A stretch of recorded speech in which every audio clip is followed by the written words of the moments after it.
Okay, it's 9 a.m. Please join us in opening the Board of County Commissioners meeting, February 28th, 2024, and join us on the Pledge of Allegiance.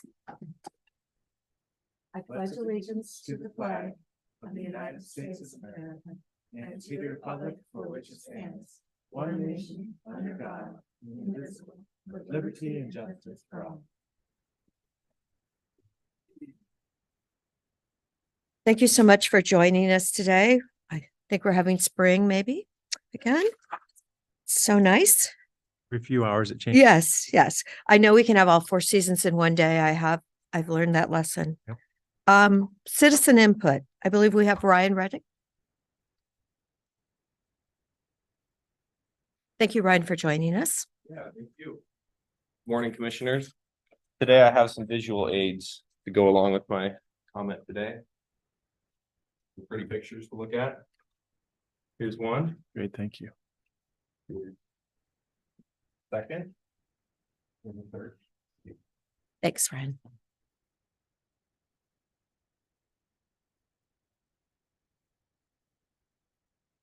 Thank you for the opportunity to speak today, commissioners.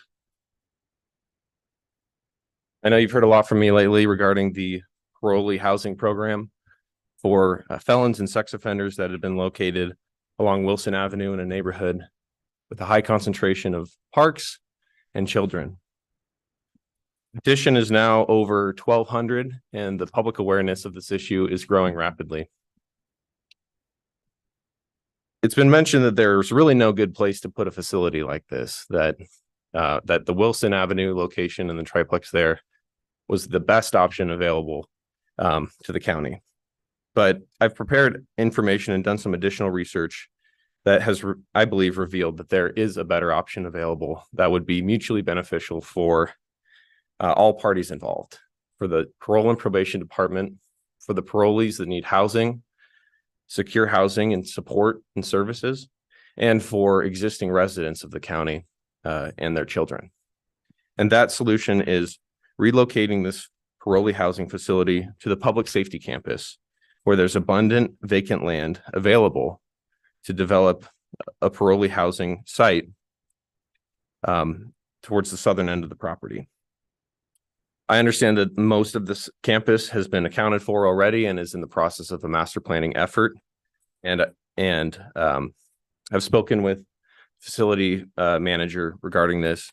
I understand that there's a lot of different things going on with easements and utilities and whatnot. And so of the previous areas looked at, the most viable location, I believe, is on the south parcel, south of Post Shoals Drive.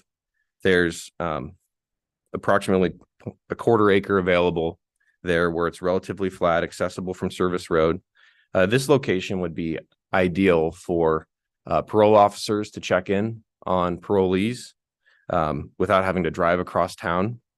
It's also sufficiently separated from the existing neighborhoods, and I believe wouldn't pose any incremental new impacts relative to what they already have adjusted to in that neighborhood, given the presence of the jail, the prison there already. There's also plenty of governmental oversight of that area, given its location.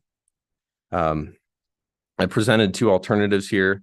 One is for a 4-room bunkhouse that could support up to 16 beds, or an option that involves 3 modular homes, 3 bedrooms each, which would function very similar to the triplex on Wilson. I believe that this is the mutually beneficial resolution to this serious issue that's been created in the neighborhood, and good for everyone involved. I do understand that there's additional work and planning and time that goes into this, but in the long run, believe that this is the right thing to do, and would be very good county and its leadership to kind of restore the public trust on this issue. So I ask you to seriously consider this project and initiate it so that it can be completed this calendar year, and then the triplex can be sold to recover the funds invested in this project. Happy to answer questions if you'd like, or we can talk later. Any questions for Ryan? Thank you for researching this and putting out a proposed solution. Thank you. I guess I would just say this in some ways is basically a proposal to create an annex to the jail at the public safety campus. And, if we want to create an annex to the jail, we might as well just use the jail. And we are not allowed to use the jail to detain these people who have been released under supervision, under current law. So these are people who have been released from prison or released from jail, are allowed to be out and about in the community under supervision, and putting them basically in the shadow of the jail is not a good fit for that purpose. Thank you. Ryan, I have done research about this. Coming from the state of California, sex offenders all have a red dot, level 1, 2, and 3. And some of those I don't think probably are appropriate, but the fact that Oregon only has a red dot for level 3 sex offenders, which are those which they believe are going to repeat, is there's a whole world out there that I can understand your community is concerned about. So I'm hoping perhaps that we can bring this back at some point. And thank you for your research. Thank you all.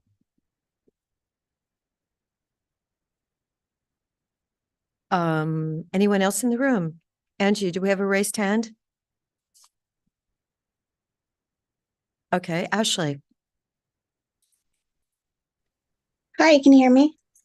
Yes, we can. Ashley, good morning. Good morning. First, I want to comment on what Phil just said. Kyle, that works in the house at 640 Wilson, he doesn't see why this can't just be next to the jail. In a double wide, he doesn't really understand why that's a big deal to you at all. Anyway, I will move on. Good morning. My name is Ashley Schreiber. I'm here again in opposition to the property at 640 Wilson. Hey, come here. Sorry. Opposition to the property at 640 Wilson being chosen for the parole and probation transitional facility for male justice involved individuals. We feel this is an inappropriate location given the proximity to parks, schools, neighboring children, among other issues. We feel operating this facility at this location imposes unnecessary risk despite what the county claims. We know this program is new to Deschutes County and the Justice Department. I'm sorry, it's really distracting. This is new to the Deschutes County Justice Department, and we feel that the middle of a neighborhood is no place to test such an operation. Everyone knows this wouldn't happen in other areas of town, and we all know why. The time to initiate more housing and shelter equality is now. There's no right answer on how to handle this situation, but it deserves more time, care, and understanding than has been provided. Today, our petition has reached 1,204 signatures, each representing a household that pays taxes and doesn't agree with the $1 million of our own money being used for this location. Once again, I request the program be brought back to your agenda and reevaluated. That's all. Thank you so much, Ashley. I believe that they were originally being kept at a motel where the Tesla dealership is now. So that was one of our options at that time. Is there anyone else with a raised hand? Yes, Tom, please join us.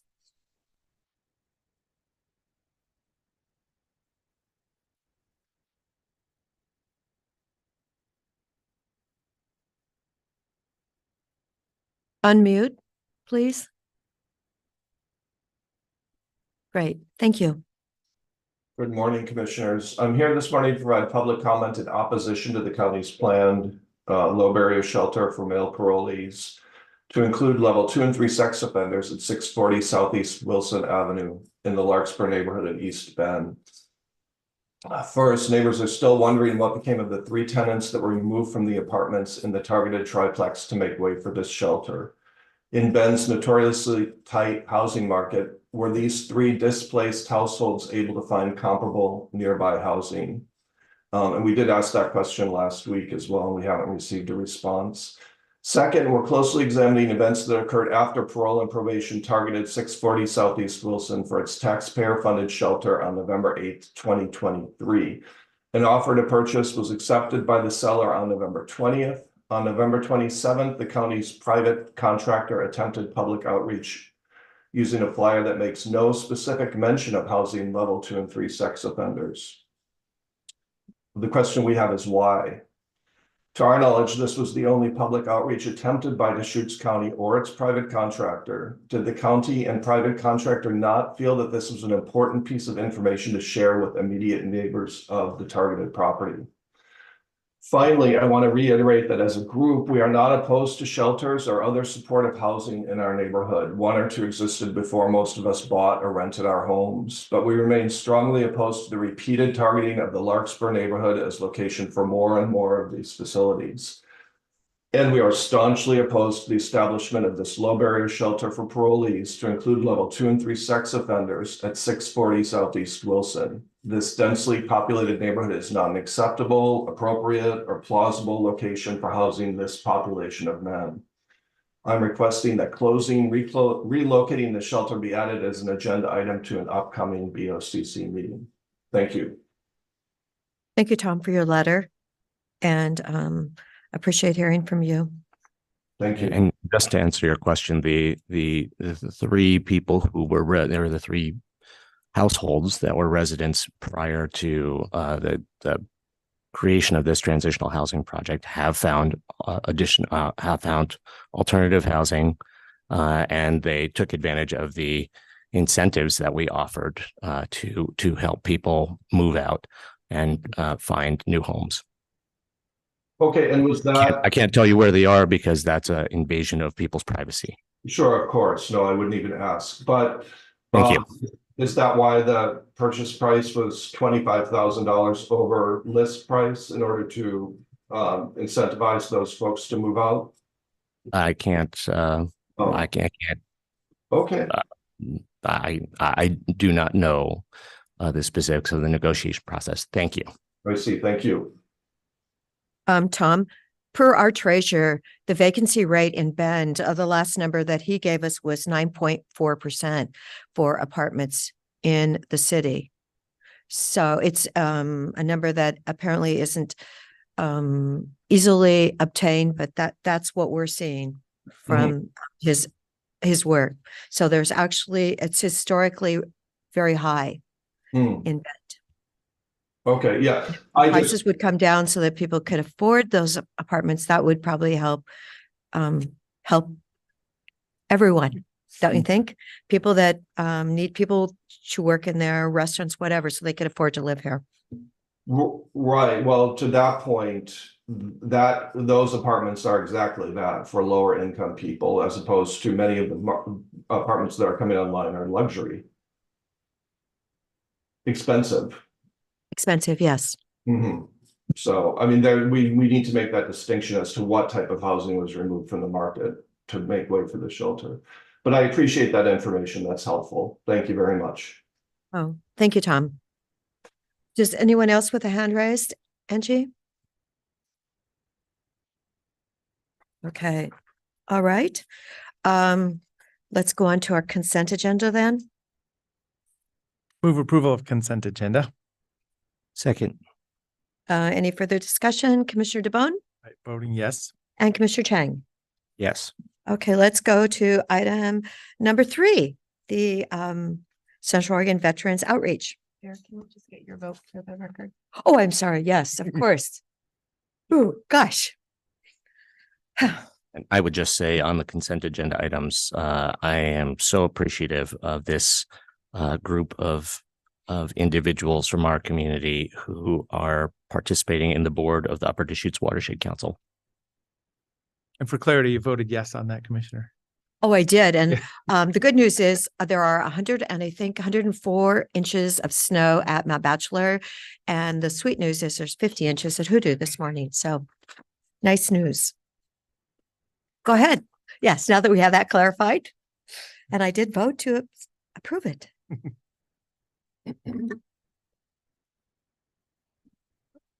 Good morning, commissioners. Can you all hear me okay? Yes. Okay. So I'm Lynn McConnell. I'm the housing director for the city of Bend. And my role today is just to introduce the amazing Carrie Bell, who is sitting next to me. She was hired within about a little over a year ago as our middle income housing coordinator. As you all know, the problem with housing prices in our region has gone beyond just the need for affordable housing. And so that's why we brought Carrie on. Carrie has been working in various different ways to try to unlock that potential of that middle income realm. How do we make things more efficient? How do we bring different types of product to the market that may be more affordable by design, et cetera? In this case, she is pinch hitting for us on a brand new property tax exemption that, I'll be honest with you, we created in partnership with you and the other districts, in part for Covo.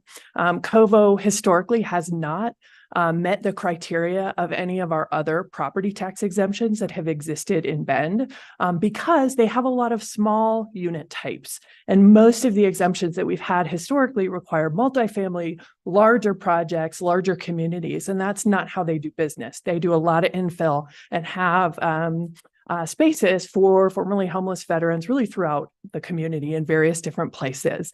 And so this property tax exemption was vetted and created just about a year ago, in part for Covo, because of the need that we need to help them, support them in keeping these facilities operational and these apartments operational. Great resource for the community and for these formerly homeless veterans, many of whom have stepped up and helped us on committees and on other projects to really engage with our community. So with that, I'll hand it off to Carrie to talk about the technical side. And then we have the amazing Les Bivens from the Covo board, who is here to talk us through the Covo part of things. It's true. I'm surrounded by these great folks. I'm very excited to be here today. So it's fun to bring you a good one that we're all, I think, really proud of the work that we're doing around this. So with that, I'll hand it off to Carrie.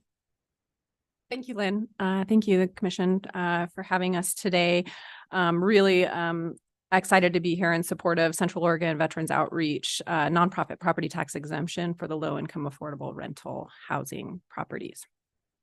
I'm just here to provide some background on the tax exemption as well as qualifications for you, and then I'll turn it over to Les. Oregon statute authorizes local governing bodies such as cities, counties, school districts to adopt an ordinance that specifically provides a property tax exemption for nonprofit affordable housing projects. The property tax exemption provides total relief of property taxes paid by the nonprofit and applies to the tax levy all taxing districts, including local option levies, if 51% of the total rate of taxation within the jurisdiction approves the exemption. Oregon's legislature enacted the nonprofit property taxation exemption in 1985 to benefit low-income renters by easing property tax burden on those organizations providing affordable housing in our community. On April 4th, 2022, the City of Bend staff presented to the Board of County Commissioners that the city would be considering a nonprofit property tax exemption to support existing and planned affordable housing developments in our community. The City of Bend adopted by resolution the nonprofit property tax exemption July 1st, 2022. Covo, Central Oregon Veterans Outreach, will be the first applicant in our jurisdiction to apply for this property tax exemption since its adoption in 2022. Covo has submitted application documents and applications were deemed complete and eligible for the nonprofit property tax exemption on February 26, 2024. The applications were for the 8 properties listed in previous communications to the board from the city and Covo. The city has just 30 days to issue a response of approval and report to the county tax assessor's office by April 1st. In order to qualify for the exemption, a property must be owned by a registered nonprofit 501c3 or 501c4 and be occupied by persons at 60% of the area median income AMI for the first year and up to 80% AMI for each subsequent consecutive year of occupancy. Undeveloped land is also eligible for the exemption and must be held for future development of affordable housing. To receive the exemption, nonprofit organizations must apply and be administratively approved by city staff annually. By statute, applications must include a description of the charitable purpose of the project, certification of resident income levels, and a description of how the tax exemption will benefit property residents. For existing regulated affordable housing, the property tax savings achieved through this exemption is required by statute to benefit the low-income residents of the properties. Benefits can take the form of rent stabilization and or enhanced resident services as described by COVO today. And over time, the operational savings to the nonprofit property owner may also help be preserved by affordable units. Question, what does annual certification look like? So we're doing a certification process right now up front, but then what does that look like after this? Thank you. So we are going through the approval by the taxing districts, that 51%, and of course is needed. And then annually, COVO will have to apply with the city for that administrative review, which our offices basically review those applications for that criteria and the required documentation per the statute and per city resolution. So annually reporting that the conditions are the same or still qualify, but just to the city. Correct. My thought is not each jurisdiction again. That is correct. Yep, understood. Okay, thank you. Any other questions for me? Or we can come back to me. I'll let you. Good morning, Commissioners. I'm Les Bivens. I've met all of you previously, but I am the president of the board of Central Oregon Veterans Outreach, COVO. I was planning on just presenting a regular old bland presentation, but I'll try to be amazing now that I Go for it. Yeah. Right. Nope. You're already amazing. No pressure. Yeah. Once I get over the embarrassment. Thank There you. you go. So I'm here today to request the county's support in COVO's application for nonprofit low-income property tax exemption. COVO, as you've heard, is applying to the city of Bend for low-income property tax exemption in accordance with the new Bend Code, Chapter 1230, for 8 of our properties deeded solely for low-income housing. So we are prohibited by deed from doing anything else with those properties. In order to receive the full tax exemption, 51% of the taxing districts must support this request. So COVO is asking the county to support this request. And as I said, a completed application, long form, has been supported or is being supported, and supporting documentation has been submitted to the city for their approval and review.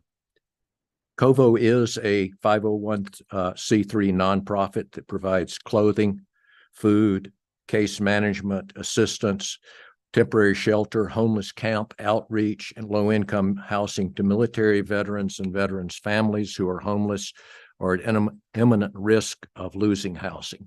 We also provide those services to non-military personnel that are homeless in this area. Many of our clients, though, are military veterans with problems resulting from their military service that without assistance keep them underemployed and unhoused. Often these individuals are not receiving veterans benefits and in many cases don't even know that they're entitled to them. COVO case managers help clients apply for and obtain these benefits, including housing assistance. Just for information purposes, we are dealing with 75 people, previous homeless or homeless veterans in the area right now that are receiving case management and assistance from us. And we deal with hundreds of calls each year. We think that around 150 homeless veterans or previously homeless veterans live in this area. Kind of hard to know because some are in camps and it's transient, as you know about all of that. COVO's main goal is to get as many homeless veterans as possible into permanent housing and help them achieve stability in their lives so that they can care for themselves and their family, not be a burden to society. COVO services are provided without charge and are funded by grants and donations. A significant part of COVO is to provide low-income housing directly through the houses that we support and through voucher assistance. The properties for which COVO is requesting tax exemption are deeded for low-income housing only. Renters must meet the 60% AMI or lower at the time of their rental lease and can increase to 80% over time, which we hope they do. Rent of apartments covers property management, property taxes, most regular maintenance costs, and unanticipated maintenance is paid for by donations to COVO. The properties covered by this request will be taxed at an estimated $33,616 for the 2023-2024 tax year, and the county tax receipt is estimated to be $7,792 during that time period. All funds that COVO does not pay in as a result of this application will directly benefit renters by being applied to maintaining extremely low rents or low rents and property maintenance and continued support of service for veterans in the homeless community. Thank you for your support and thank you for your time today, Commissioners. Thank you, Les. That was awesome. Yeah. Amazing though. Are we going? I do have a couple of questions now, and let me just start by saying, by expressing appreciation for the work that COVO does in our community to address housing insecurity in our homeless population. It is a tremendous service to our community and to the people who have served their country. And in my opinion, an annual property tax revenue reduction of $7,800 is well worth the benefit that you're providing in our community. But I wanted to ask a little bit just about kind of the actual operation of these housing units. Yeah. Can you tell me about how many households are among these 8 properties? How many households are you supporting on an annual basis? It says 26 on the letter.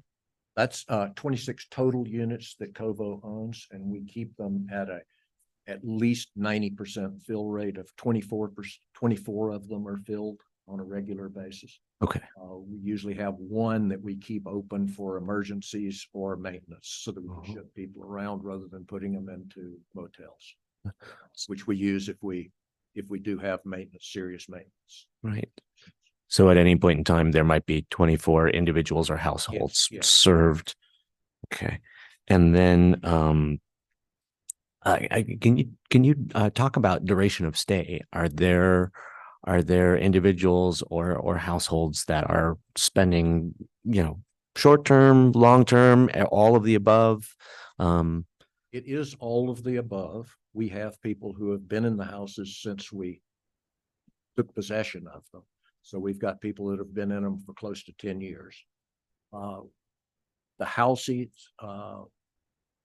it kind of depends on whether we find something else that's more appropriate for someone, a more expensive place basically, or whether they get good jobs. A lot of people, as you know, as they become housed, are able to get their lives together and start having a more productive life, and therefore they get better jobs. That's where we see the move from 60% AMI to 80%. And then if they can continue going, we would help them find other places to live. Right. We don't really evict people unless it's for some type of cause. And we do have fairly strict regulations that allow us to evict for serious items or of misbehavior, let's say. Right. But a large number of the places are occupied for several years at a time, at least. The houses are for veterans and their families. They have a longer time frame of people in the houses than the apartments do. Right. If that answers you. That was a great answer. Thank you. My next question is about unmet demand. You mentioned that we may have 150 homeless or formerly homeless veterans in our community.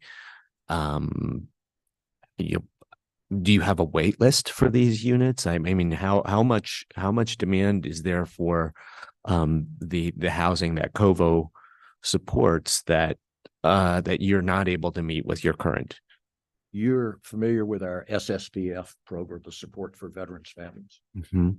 We have 75 people in there right now, I think.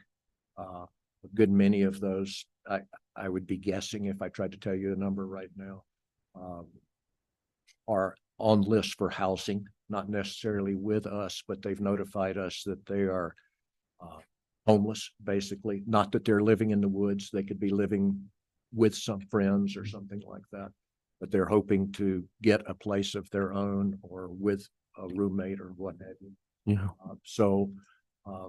There's a substantial number, like 25, 30, or 40 veterans that need houses that are a place to live, Right. that we can't find a place for right away. Right. Over time, like a year or so, we try to meet under the SFVF, we have to meet a time frame of having them in the program and finding them houses, which is within a year or so. Right. To find a place for them to live. A lot of that depends on whether they're working and whether they can qualify for a HUD badge voucher or something like that. It's, as you know, extremely complicated about what they're doing. A lot of it has to do with whether our case management can put them in touch with places that can help them find a job also. If they've got a place to reside so that they can take showers and go to work on a normal basis, then they get along better and they can eventually have a good enough job to find a place to live. So all those things are kind of a rolling ball of, do you get housing first? Do you get a job first? If you lose one, you can't do the other. Yeah. So that's a confused, maybe amazing answer to that question. It definitely gives me a sense that there is a significant unmet significant demand and need for. significant need for low or very low income housing. Yeah. Great. Thank you. And $33,000 a year of property tax exemption could help Covo Yes, better meet that need. And Actually, that's a really, keeps people there. yeah, it's great to know. Thank you. I believe yesterday Eric Tobiasen said 3 more gentlemen were moving from the Veterans Village onto housing. So there'll be 3 spots there. Right. Yeah, I know. That's really working. So kind of the logistics of this, we're talking about support for the application, and it's a percentage of the tax base or represented tax entities. Deschutes County, we have multiple tax lines, so I'm kind of looking for clarity, and I don't know if you have this or not. So the general fund, for sheriff's rates, we also have a 911 district. So what are we representing today by even having this discussion? Correct. And I'll look at Nick just Yeah, for so- some backup to make sure I'm not getting, or maybe I should look at Miss Riley just in case. But what I understand is that the decision that you are making today is to exempt the county portion of the tax that is currently assessed to Covo. If we are successful in getting 51% of the taxing districts to say yes, our next meeting is with Bend Park and Recreation District on the 5th of March, and then we'll go to the school board on the 12th of March and city council the following week. So if all of those entities say yes, then 100% of their tax bill will be exempted. The city council decision, which is the final one, is deciding whether or not they have met that 51% threshold. So we're assuming that this is a compelling project. We'll continue to move through. We're hopeful, but your decision today is for your portion, the county, all the county revenue streams that would be coming in. Well, as I say, yeah, all county revenue streams. So I think of the default ones as the Board of Commissioners representing a general fund and countywide sheriff's rate for sheriff's operations, I think. So kind of 2 of our line items, and we have others. I don't know if we. Yeah, I think in the past, we've just done one motion on behalf of the county. We haven't broken out So including all. Correct. So as I say, we reconvene as 911 districts when we. do We've this. never gone through that type Yeah. of process when we've approved them in the past. I think one But to be motion- included, though, is the assumption. Correct. I mean, the likelihood that our vote really makes a difference in the 51% is probably unlikely. Well, it's, yeah, I mean, it's It's a probably small 10, 12, percentage. 15, 17%. So there's some Yeah. number in there. Yeah. Correct. But I think one vote is sufficient. Okay. Commissioner DeBonne, I think that other districts really wanted, particularly the school district, wanted to ensure that all the districts had a say, regardless of what you say. We do understand that the city and school district together do make up that 51%, but we feel like it's important for you all to know what's happening. Well, and this is, X amount of dollars going to be, not collected in future years. So I mean, acknowledge what we're doing here. So I was just trying to get more detail about when we vote, how is it really affecting?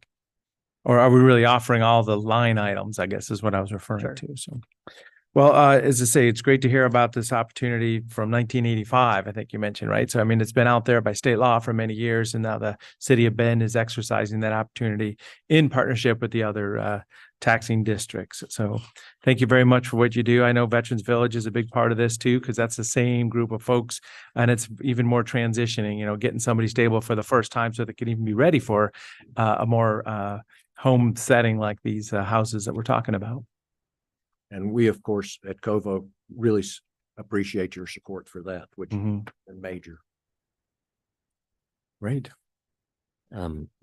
If there's no further questions, I'll move to support the application from Central Oregon Veterans Outreach, which seeks a nonprofit property tax exemption for properties it owns within the city of Bend.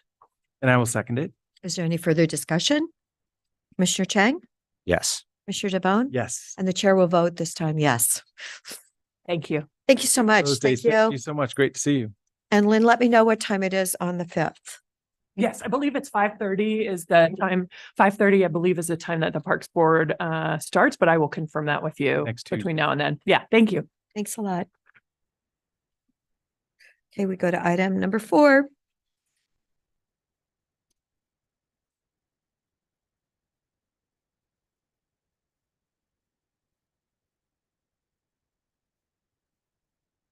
Good morning, Commissioners. For the record, Deputy County Administrator Whitney Hale. Chris Doty, Road Department Director. Morning. Commissioners, we're here this morning to discuss some proposed updates to one of our county policies, which currently is Building 3, donation of county property.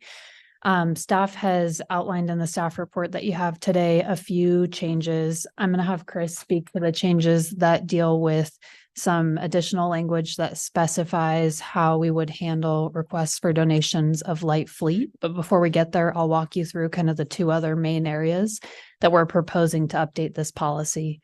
If the board is supportive of the policy updates that we have before you today, we're requesting your approval of county administrator's signature on these updates and a transition of this policy from a building policy to a general administrative policy. So Building 3 would become General Administrative Policy number 24.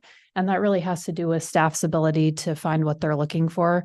We're finding that some of these original policies, when they were drafted, were drafted as building policies, and now as we're coming back through and updating them, it's not probably the most appropriate designation for them. Another example of that is our cell phone policy is also a building policy, which in staff's mind can be a little bit confusing to locate what they're looking for. What do you think building, the terminology was used? What was the purpose of called it that, BLDG? Why do I think they were Well, designated that way? Was it yeah. I think it likely had to do with oversight of some of these areas of responsibility. And for this one, I think at the time we were probably thinking more of surplus furniture than we were of a broader category of It got things. extended from that. Okay. Yeah. So that's one of the main changes, is that change in designation. And really the other substantive change in these proposed updates has to do with the approval limits of when a department head can authorize and when the county administrator can authorize the donation of surplus property. This policy was originally drafted in 2004 and it hasn't been 20 years. updated Yes, since then. So we're finding, as we are with other areas of policy, that the limits just haven't really kept pace with inflation and other costs. So this is really just an attempt to kind of modernize those. And so originally in section, let's see here.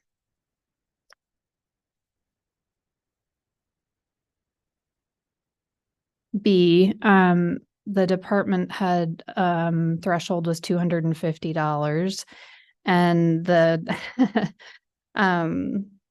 And so we're updating that to a department that is wishing to donate property between that has a value of between $2,000 but less than $5,000 is going to seek approval from the county administrator. And if the property has a value of more than $5,000 but doesn't include light fleet, that would come before the board for your approval. So those are the two main areas of updates with this policy, and I'll turn it over to Chris to talk about the update in section 6, which deals with light fleet. Yes, thank you. So I think you're all very aware, nonprofit and community groups frequently come to the board asking for a donation of light fleet, especially in the last several years. Pickup trucks, have been highly requested due to outreach of community groups that are, off the paved surface, so to speak. It's important to recognize, though, however, that when a piece of a light fleet is donated, it's actually basically. Let me back up a little bit. Light fleet, as it is typically surplused, that revenue is used to offset the cost of acquisition of a new fleet for the owning department of that fleet. So when fleet is donated out, basically creates a gap in the funding methodology. That individual owning department was counting on to backfill their fleet cost, and essentially, ultimately it amounts to what equates to a cash donation from the county to a specific nonprofit, because ultimately a department then has to increase their cost to offset the loss of that surplus fleet. And especially what vehicles in today's world, the inflation factor. Think about how much they're really worth now. Absolutely. And Yeah, typically, it's huge.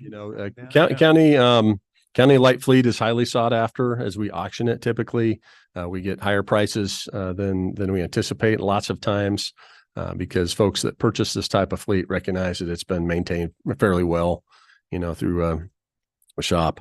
And so section 6 of the policy describes the process in which a light fleet can be donated to qualified nonprofits. First, the owning department must obtain board approval for the donation or sale at a reduced cost via board orders. That the department that owns that piece of fleet, comes to the board. Here's a board order declaring a donation. The board order would need to actually note the value of the donation, and then the board order would specify the replacement revenue source, if any, to backfill loss of revenue into the department's vehicle replacement fund. So ultimately, the goal here is just make sure everyone understands through a donation, there is a cost someplace else unrealized in the county, and that's okay as long as we're transparent with that. And ultimately, it's a board's decision here. Well, and I know, we do have a budgeted item for a future vehicle replacement fund, and if the calculation includes the value of the depreciated vehicle, and then we write that off at some level, where did those dollars go? Yep. Understood. So that's the extent of section 6 and kind of what we meant, and adding that to this donation policy to really highlight light fleet, its unique, elements that it's highly sought after, specifically by nonprofits, but it does have a impact on the back end. So what's the last vehicle we donated?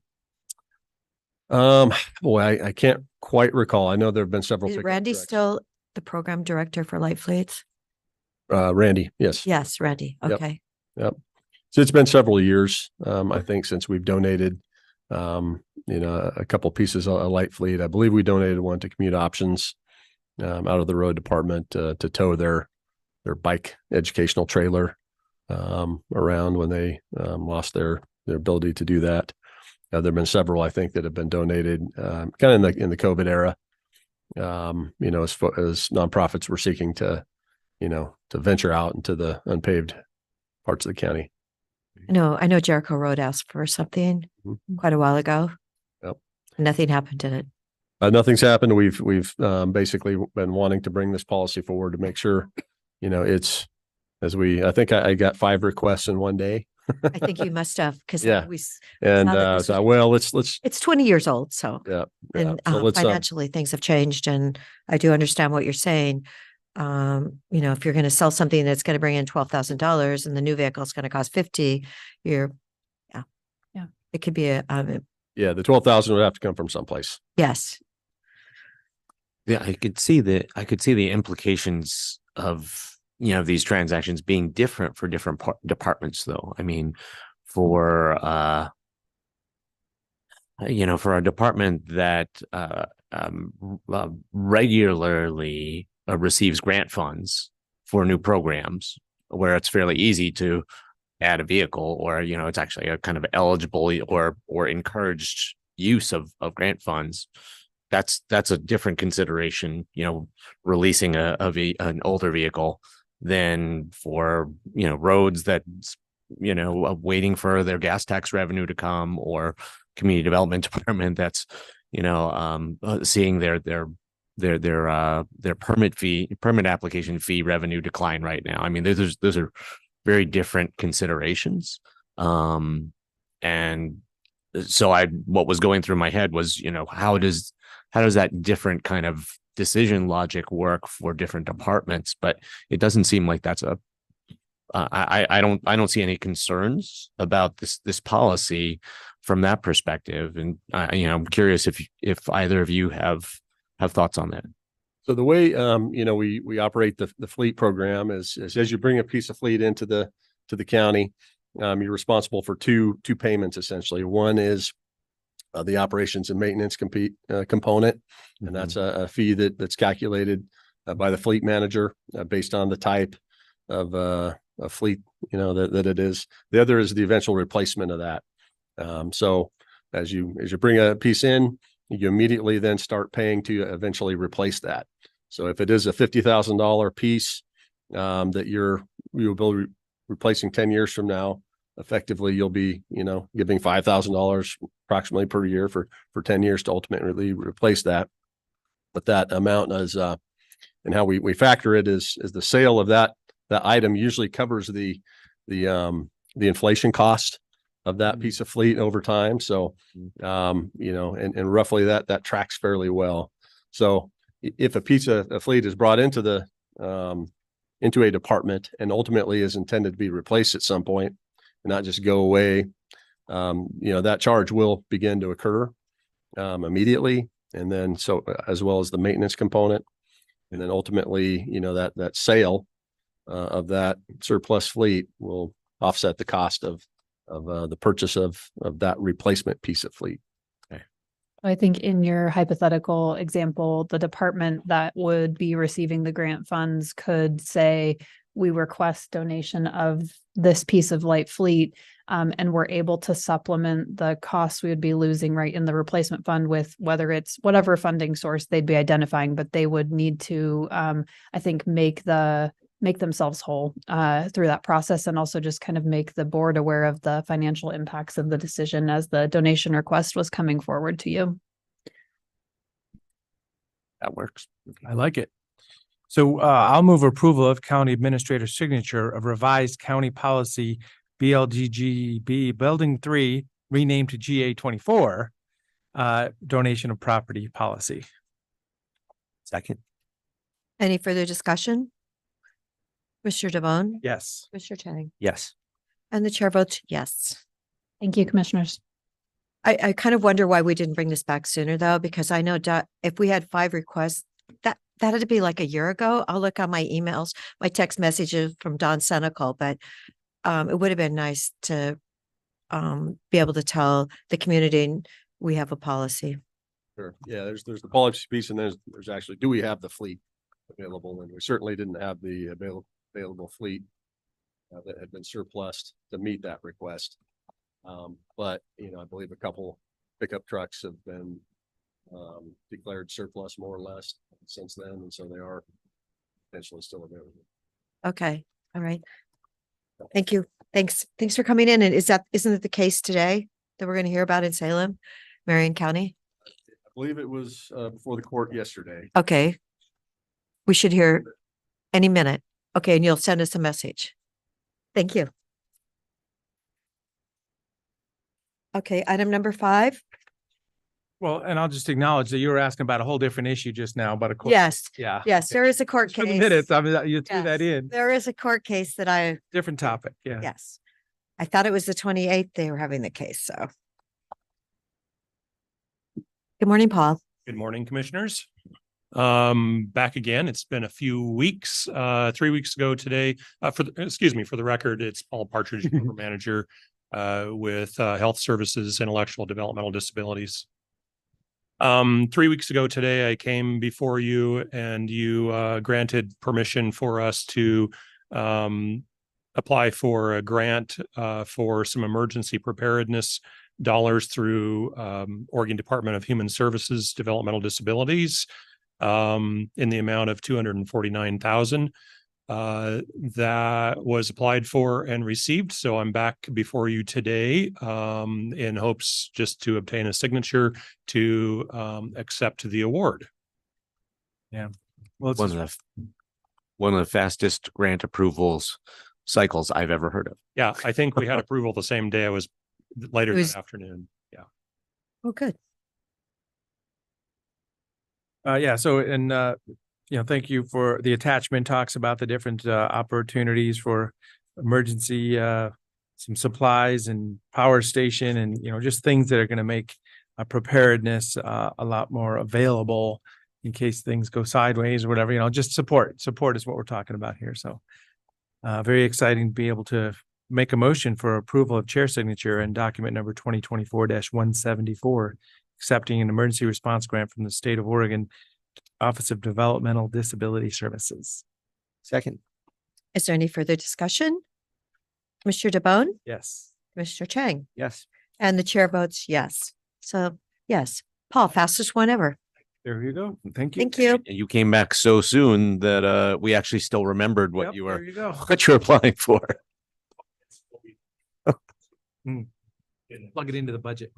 Yep. Okay. Great.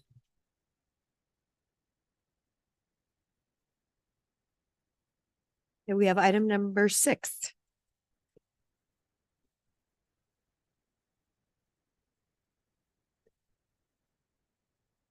Good morning, Commissioners. Jen Patterson, Strategic Initiatives Manager.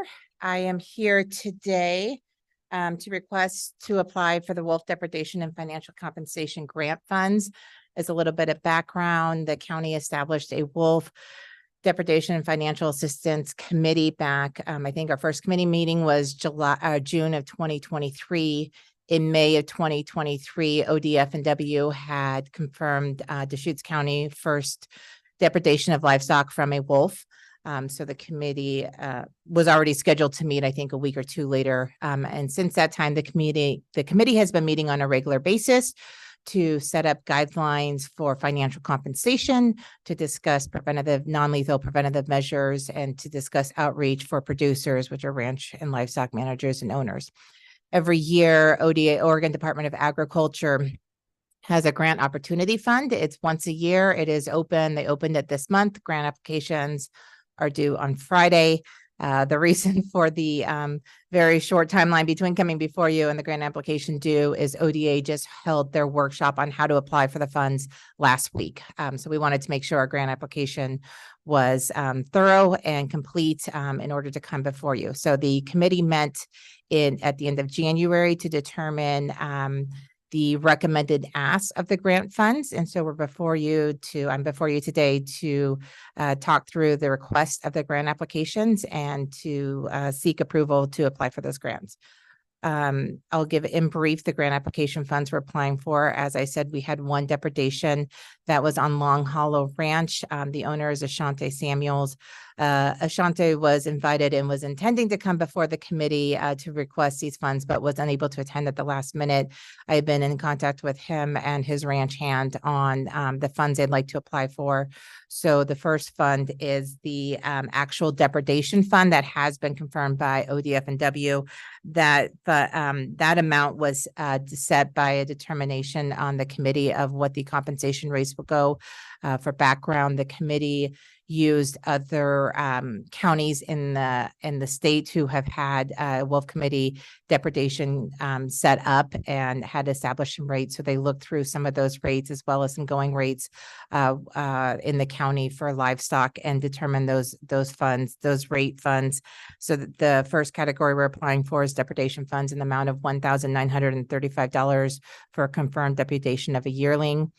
Additionally, the state does offer presumed missing or missing compensation funds. In the past, it's been a little bit of, sometimes they fund these, sometimes they don't. There is an attempt to fix this at the legislative, through the legislative process that didn't go through this year, so they're going to attempt next year. So in the meantime, the Ashante Samuels is applying for missing livestock funding for 6 livestock in the amount of $5,371.50. And then lastly is category 3, which is non-lethal and preventative measures. The committee is recommending applying for $45,000 on behalf of Long Hollow Ranch to implement preventative measures going forward for the calendar year of 2024. It starts in the springtime of 2024 and goes through springtime of 2025 for preventative measure fundings. And that's to include funding for invisible fencing and towers for their livestock, as well as a seasonal range rider. Additionally, Long Hollow Ranch has instituted other preventative measures, which is a requirement to receive depredation funding, including carcass piles, range riding, and a variety of other measures that they've been working closely with ODF&W to help prevent further depredation and missing livestock loss. And then lastly, the committee is applying for $25,000 in general non-lethal preventative measure funding. This is 5,000 of that will go towards education and outreach. As the committee is getting set up, the next steps is really to outreach to producers throughout Deschutes County to let them know that there's these opportunities here to tap into some state funding for preventative measures on their land, as well as $28,000 for general committee fund.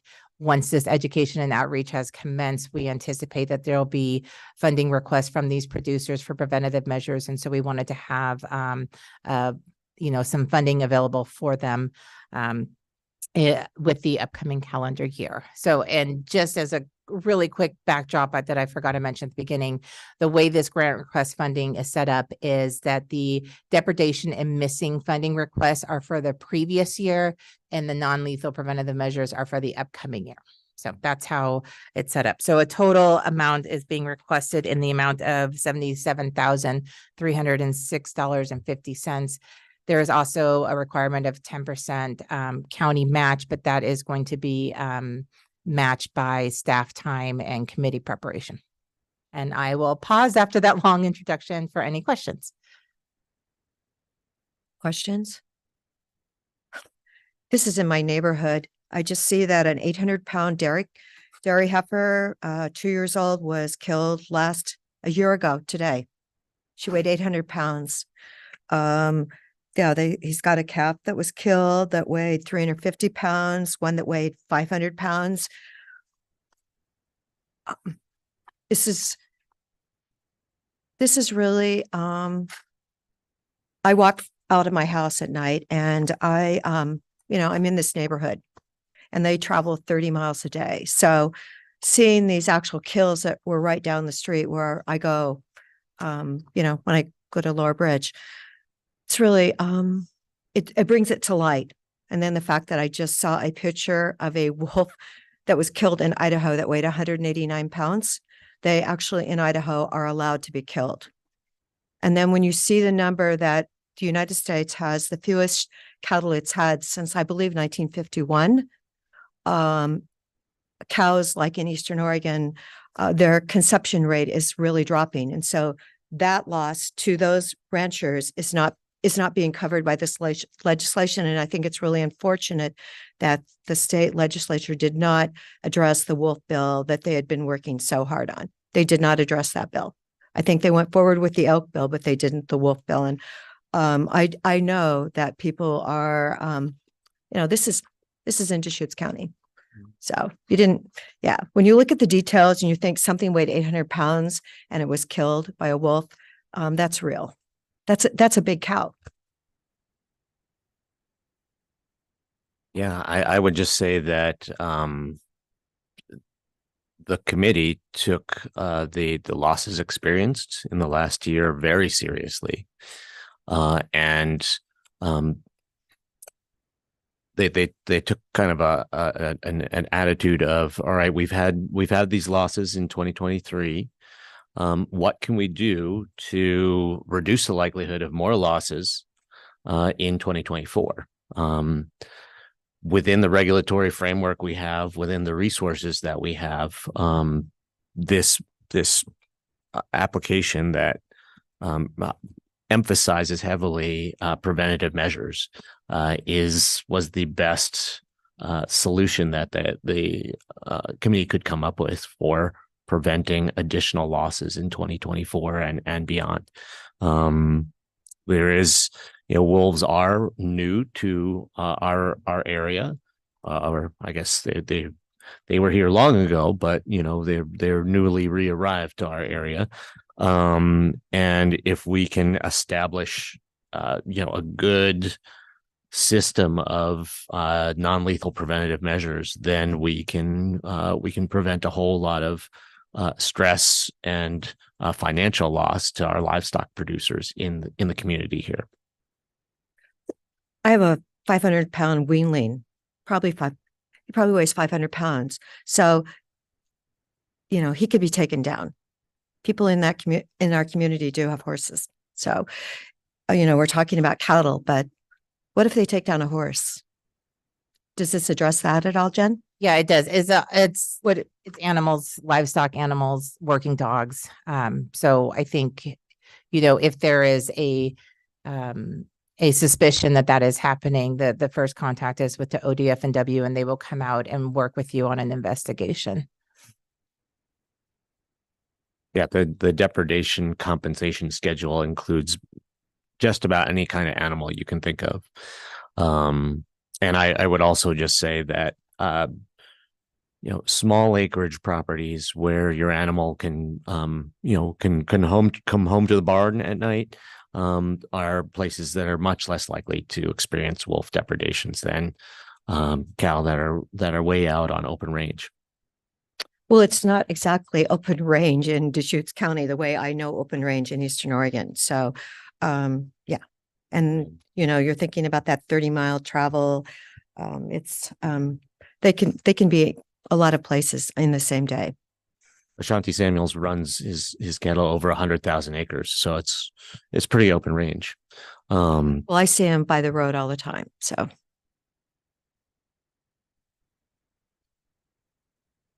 So are you proposing any modifications to this? No, I'm just saying that when I saw the picture of that 189-pound wolf that was weighed and certified in Idaho, that really brought home what's happening. So I just, what can we do?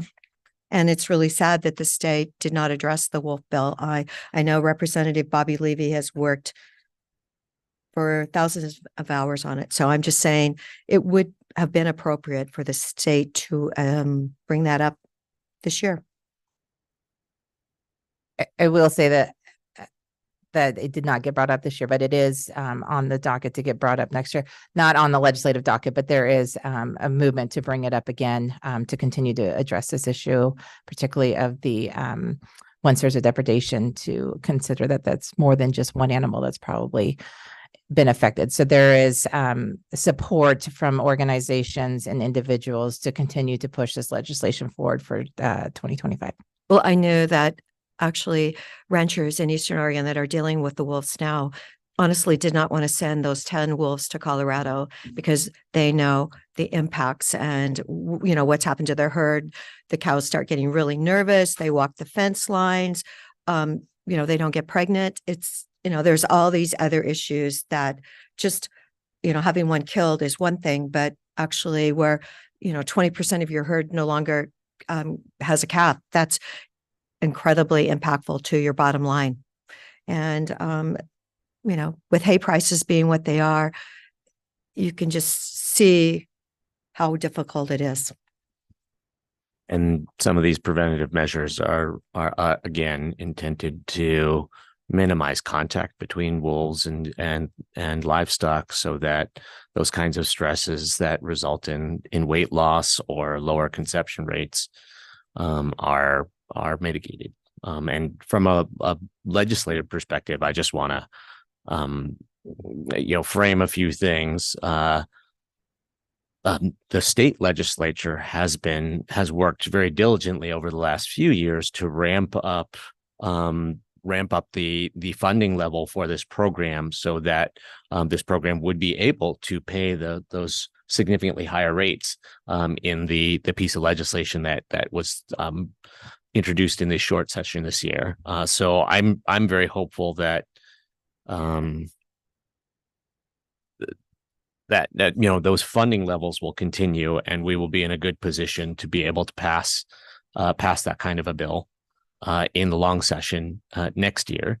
Also, I just want to mention that when I was in Washington, D.C. a couple of weeks ago, one of the very short list of asks that I had for our members of Congress was to look into increasing the federal contribution to these programs across the Western states, the Western states and the Midwestern states where there's wolves.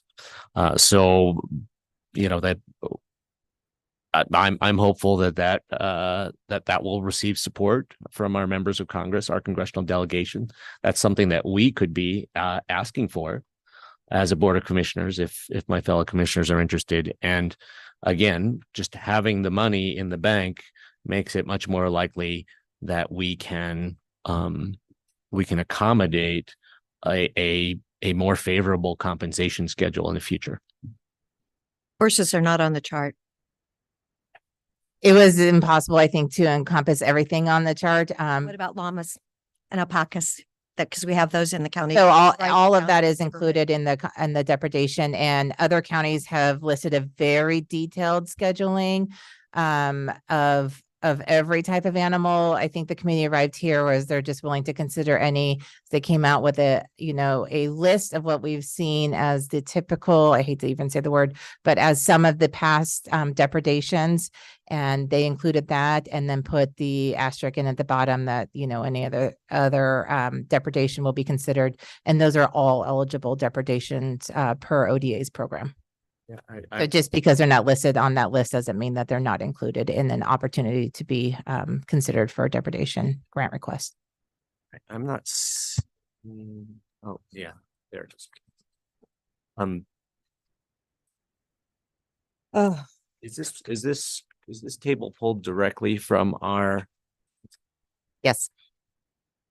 I thought there was another, at least another line that said, anything that we didn't mention, it can be raised with the committee. it says any producer who feels their livestock are worth more than the fair market value would need to provide a detailed information justifying their claim. And that's just a standard asterisk that some other committees have considered or have included. For the record, we do not have to submit this compensation chart to ODA for depredation. They just need, the requirement is the committee needed to establish a chart of some sort for depredation rates. And then it's up to the discretion of the committee to consider any depredation and put it before ODA. That being said, a depredation does need to be confirmed from ODF&W, but there is no, as far as I've seen, no limitation on any type of animal to be considered for depredation. So we can, as a committee in our next committee meeting, I'll put it on the agenda item to have a catch-all on our compensation rate. But again, it's just an internal working compensation chart that is required as a part of the committee to set up, but is not required to be submitted to ODA as a comparison for the depredation that we're submitting to the state. They just wanted to make sure it was considered amongst the committee.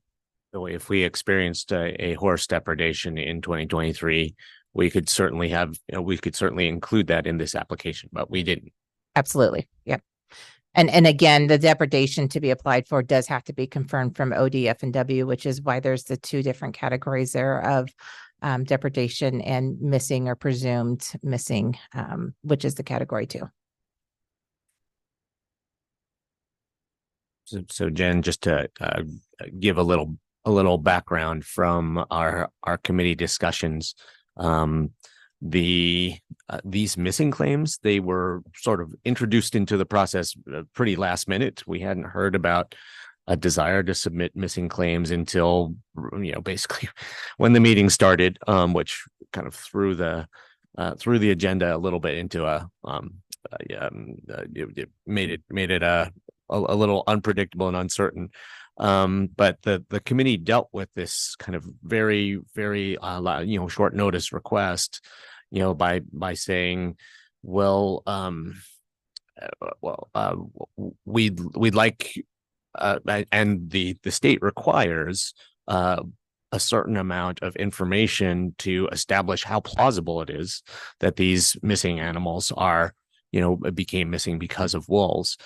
And I think there was some agreement that there would be some of that documentation or information would be gathered in between the meeting and the submission of the application. Can you give us a little bit of an update on kind of what you found out from whom? Yeah, thank you for that. So again, that is what happened. We knew our last committee meeting was going to be the last time the committee could meet before the application grant was due. And unfortunately, the owner was unable to attend the meeting at the last minute. So I've been working closely with his ranch hand, Wes, as well as Aaron Bott, who's the ODF&W wolf biologist, who has been working closely with Long Hollow Ranch throughout their depredation experience. And basically what Ashante and Wes have communicated is that they saw that they had much more missing livestock with their depredation, and they didn't know what to look for. Let me back that up. So when they had the depredation confirmed, they had noticed patterns of other missing livestock, but at that time they weren't accounting it to wolves because they didn't know what to look for. So once they had that confirmed depredation with the carcass on site in Deschutes County and started working with ODF&W and started to learn some of these patterns and behaviors and tracks and marks on their ranch, then that led them to believe that they've had previous depredation, but unfortunately were unable. You hadn't brought in ODF&W at that time, so wasn't able to go through that process. So the committee, because we didn't have any of that background information, put in a catch-all for what Long Hollow Ranch could apply for in this particular instance for missing livestock, because we didn't have any further background information. I think going forward, something the committee is going to look at is these missing and presumed dead livestock and how to handle that process. And I also have been attending as staff member some Ranching with Wolves workshops and reaching out to other counties. And I think what we will include in our education and outreach is some of these signs to look for, what's happening on your ranch. If you see these is how you contact to be able to kind of get ahead of these depredations as they're happening versus learning throughout the process. So does that provide the background information you're looking for? Yes. Yeah. And most importantly, I feel like we're much better prepared in 2024 to ask livestock producers for the key information that will be needed to determine eligibility for missing claims. And also, hopefully, if people have a better sense of what they should be looking for, if there are depredations, we will have more in the confirmed depredation column versus the missing column.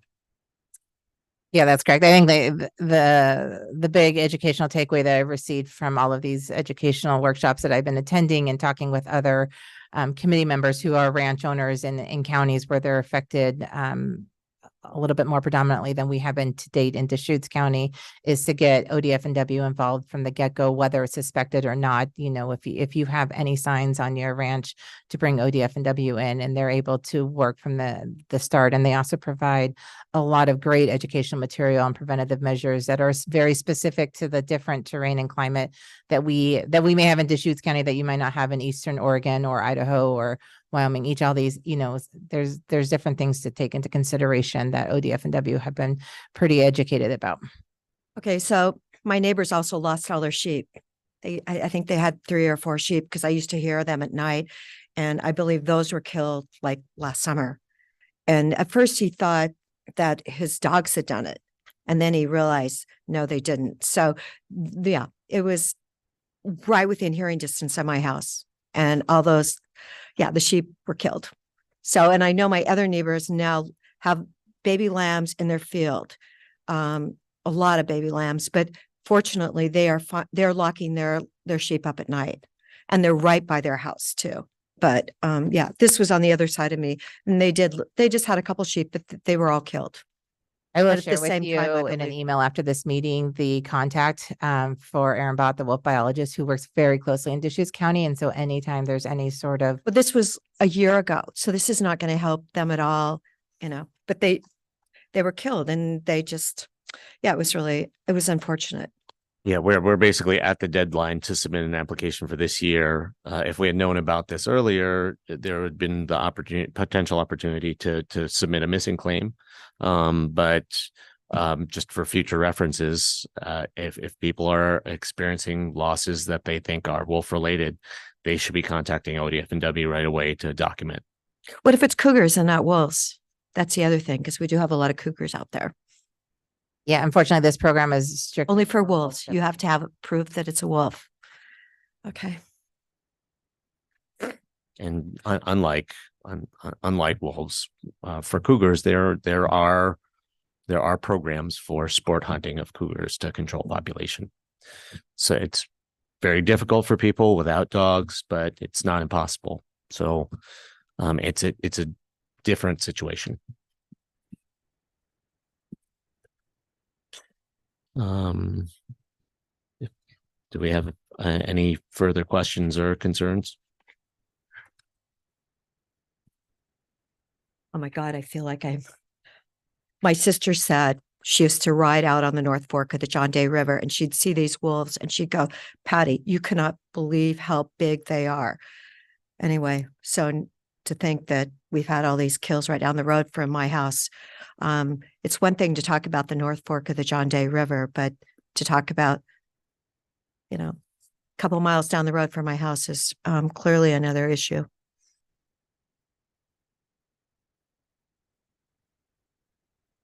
So we need an emotion then, because this has to be done by this weekend, this Friday? yes, preferably a motion from the board to approve the application of the grant request. Commissioner Dumont, do you have any questions or concerns before we continue? Okay. I'll move to authorize staff submission of an application for a wolf depredation and financial compensation grant funds. And I'll second it. So yeah, one comment. I do feel like we're setting up a situation where we're gonna, have livestock owners have to do paperwork when there's an unknown thing. It's a whole path of exercise to be able to get compensation, not being able to defend your private property. I mean, there's a lot of dynamics here. I'm not an experience in it. And we're also setting ourselves up for a situation where we might run out of other people's money, as Margaret Thatcher said back in the day, because if it's funded, that's fine. Let's go distribute these dollars, but it's not funded. We still have wolves, we still have depredation, and then possibly not being able to reimburse. I mean, but I'm supportive of a fund that's available. I would just say that whenever taxpayer dollars are being used for something, there needs to be some level of accountability. I was pleasantly surprised at how simple the grant application is, and how clear and simple the requirements are for documentation and confirmation from ODF&W for these depredations. That doesn't mean, sorry, I shouldn't say that the depredation investigation is simple, but when you get to this point where it's basically about submitting the appropriate paperwork, it's a relatively simple process.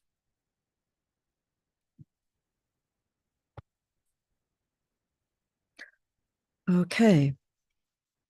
So do we have a motion? I seconded it. It was motioned and seconded. Great. Okay. Any further discussion? Commissioner Chang? Yes. Mr. DeBonne? Yes. And I think I'll abstain. Thank you, commissioners. Thank you for your work, Jan.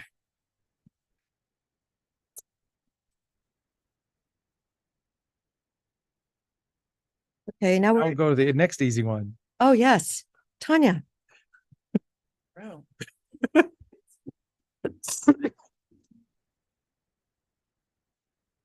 Good morning, commissioners. For the record, can you hear me?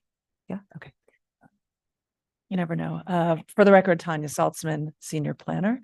I'm here today to conduct a work session with the board about RVs as rental dwellings. I'm going to share my screen if you'll bear with me for a moment.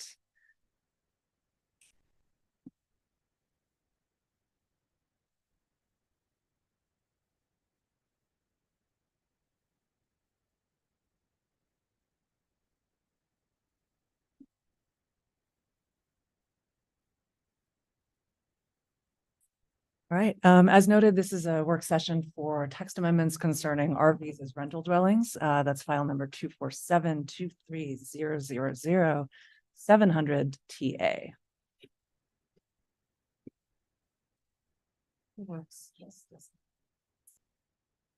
Okay. So in this work session today, I'm going to go over the amendments themselves. I'm going to summarize the Planning Commission process and their recommendations and issues relating to that. And then I'll ask for board direction for next steps. So there's some meat to this presentation. So please stop me if you have any questions or anything. Some background, and some of this you will have heard before when I initially came to the board, but some of it bears repeating. So the proposal is a county initiated proposal to formally adopt provisions for RVs as rental dwellings pursuant to Senate Bill 1013. The whole project website and the entirety of the record can be found at deschutes.org/RV amendments. Current RV allowances in the county. This is just a little bit of background. There's a few ways that one can have an RV on a property now. You can have them for 30 days out of 60 on a vacant lot without a permit, 6 months of a calendar year on a vacant lot with a temporary use permit. There's a relatively recent provision for natural disaster recovery. You can use them as a temporary residence during residential construction and in certain cases, medical hardship. These are all different from what I'm proposing today, but that's a little bit of background of if you see RVs out there, they could be under these programs. Senate Bill 1013 was passed in July of last year. It allows a county, or it authorizes a county to allow an owner of a lot or parcel in a rural area to site one RV that's used for residential purposes and that's subject to a residential rental agreement as well as additional criteria. It doesn't require a county to allow RVs as residential tenancies, so the county can choose to not allow this. It's just providing this as an option. The legislation only applies to unincorporated Deschutes County. Bend, Redmond, Sisters, and Lapine, as often is the case, is a separate deal. And there are some similarities to the rural ADU process, and that'll kind of come to light as I go through the amendments, but there are some significant differences. Question. Yes.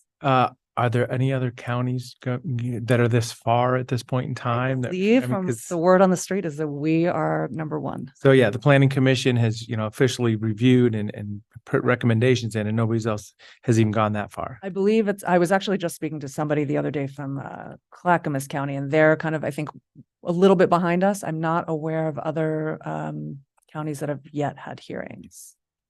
I think, yeah, number one. Well, I thought about that. I'd love to find somebody else so we can say, oh, what does it look like in your county? But we don't even have any of those.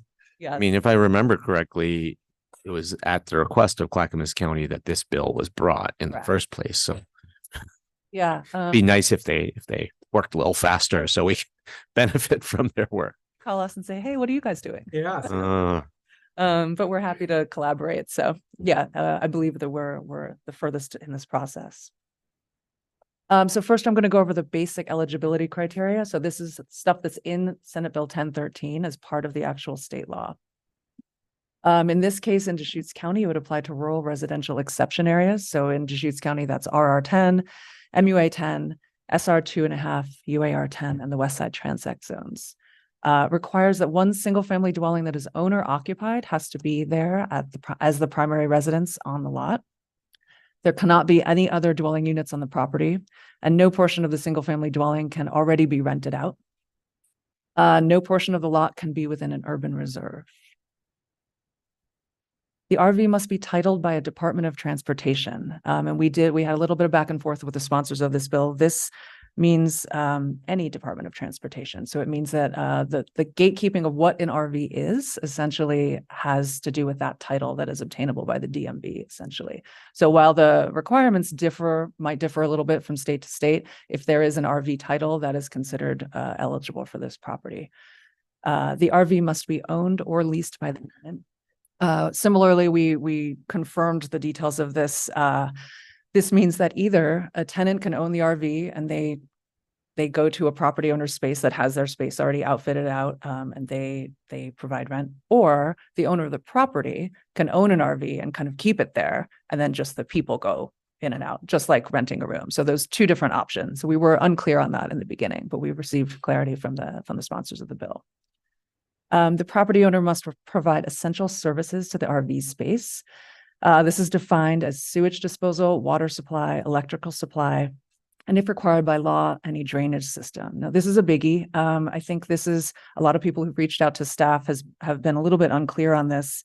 It's not just you're wheeling up your RV and here's a really long extension cord. There has to be some sort of infrastructure in place, and that must be permitted. And I'll go into that in a little bit. You're essentially providing a one-person RV park with those facilities. And lastly, the RV cannot be utilized as a short-term rental. This is similar to ADUs in that respect. So the proposed amendments, those bundle in those baseline criteria from Senate Bill 1013, as well as several staff recommendations that address general safety and health issues. The general goal with this was to not create too many rules, too many barriers to doing this, but there are certain things that emerge from our building division and from our code enforcement and septic that would be necessary to provide to protect, health and safety. So that's what those are, and I'll go over those now. The amendments modify the RV definition to point to the OAR definition. Our definition was a little bit messy before, so we just tidied that up. That OAR defines both a park model and a regular RV. Most of that is tied to fire certification, so the materials that are used in those RVs, so they don't ignite, or they ignite within the regulations of ANSI, the American National Standards Institute, I believe that is. So that is either certified by the builder of the RV, or it can also be self-certified, and that's from the OAR. So the additional local criteria, the lot or parcel must be 1 acre in size. The state law does not have a minimum acreage, but on consultation with our environmental soils division, they recommended that there should be a minimum lot size, and that is currently at 1 acre. The RV must have an operable toilet and sink, and I will touch on this later. This also came from our environmental soils. Essentially, they want the RV to function as a dwelling, as any other dwelling would. The RV must be 10 feet from any other structure. This is primarily for reasons of fire. RVs can be a little bit prone to ignition, and they want to just ensure that this will not ignite neighboring structures. The property owner has to provide a parking pad for the RV. Several materials that are options. This is to provide a stable designated spot for the RV. So that would be identified in a plan as this is the RV spot. If the RV is located in a structure, for instance, some sort of garage type thing or a cover, it must be open on at least 2 sides, again, for reasons of exhaust and fire and things like that. All of the essential services, so the electric, the septic, et cetera, these go through the county permitting process. So an electrical permit, a wastewater, site evaluation, those all must go through those county processes. If the water supply is not from a well, we will require a will serve letter, just ensuring that there's adequate water and that they can be served. This is a very blurry little map, but we did an exercise to see, what's the universe we're looking at. So in terms of the rural county, about 12,500 properties in the allowable zones with 1 acre that already have a single family dwelling, 12,410 properties could, in theory, be eligible. Of course, there's always complications with certain sites or what have you, but this is just the very baseline. And an additional almost 3,000 properties meet those same criteria, but they're currently vacant. So they wouldn't be eligible today, but if you built a house on them, all of the other criteria, the baseline criteria would be there. So it's not a small number of eligible properties. And you can see by the map that they're kind of distributed throughout the county. Senate Bill 1013 has a couple of additional options that staff did not include in the draft. We did not hear any concerns from the public or the Planning Commission about including these, but I'm just bringing them up to the board. Senate Bill 1013 allows counties to require registering the use with the county or limiting the amount of payments that the property owner may accept from the tenant to those reasonably necessary to cover the owner's costs or losses. So in other words, capping that rent so it's not a profit-making endeavor, but it's just meant to kind of just cover those costs. Those are currently not in the draft, but they are up there for consideration as built into Senate Bill 1013. And so another option that's not in the draft, and we alluded to this in the memo, should the property owner be required to provide a ramada to protect the RV from snow loads? And you'll see that Peter Katowski, director, has joined us. He's going to speak to that. Yeah, good morning, Madam Chair and members of the commission. This slide and in reference in the memorandum was deliberately included. We're not trying to get ahead of the board. The Planning Commission has offered a recommendation and some other concepts that they want the board to consider. But if the board finds that you want to go forward with a public hearing and you want to consider these amendments, I feel it's important as the director of the Community Development Department to bring this to your attention of the importance of having a ramada in a region like ours that experiences, as what's happening just outside these windows in certain parts of our county, that experiences significant snow loads in the winter. And I worry about RVs are not designed to be permanent, to be permanently inhabited. This legislation allows that to occur at the discretion of local government.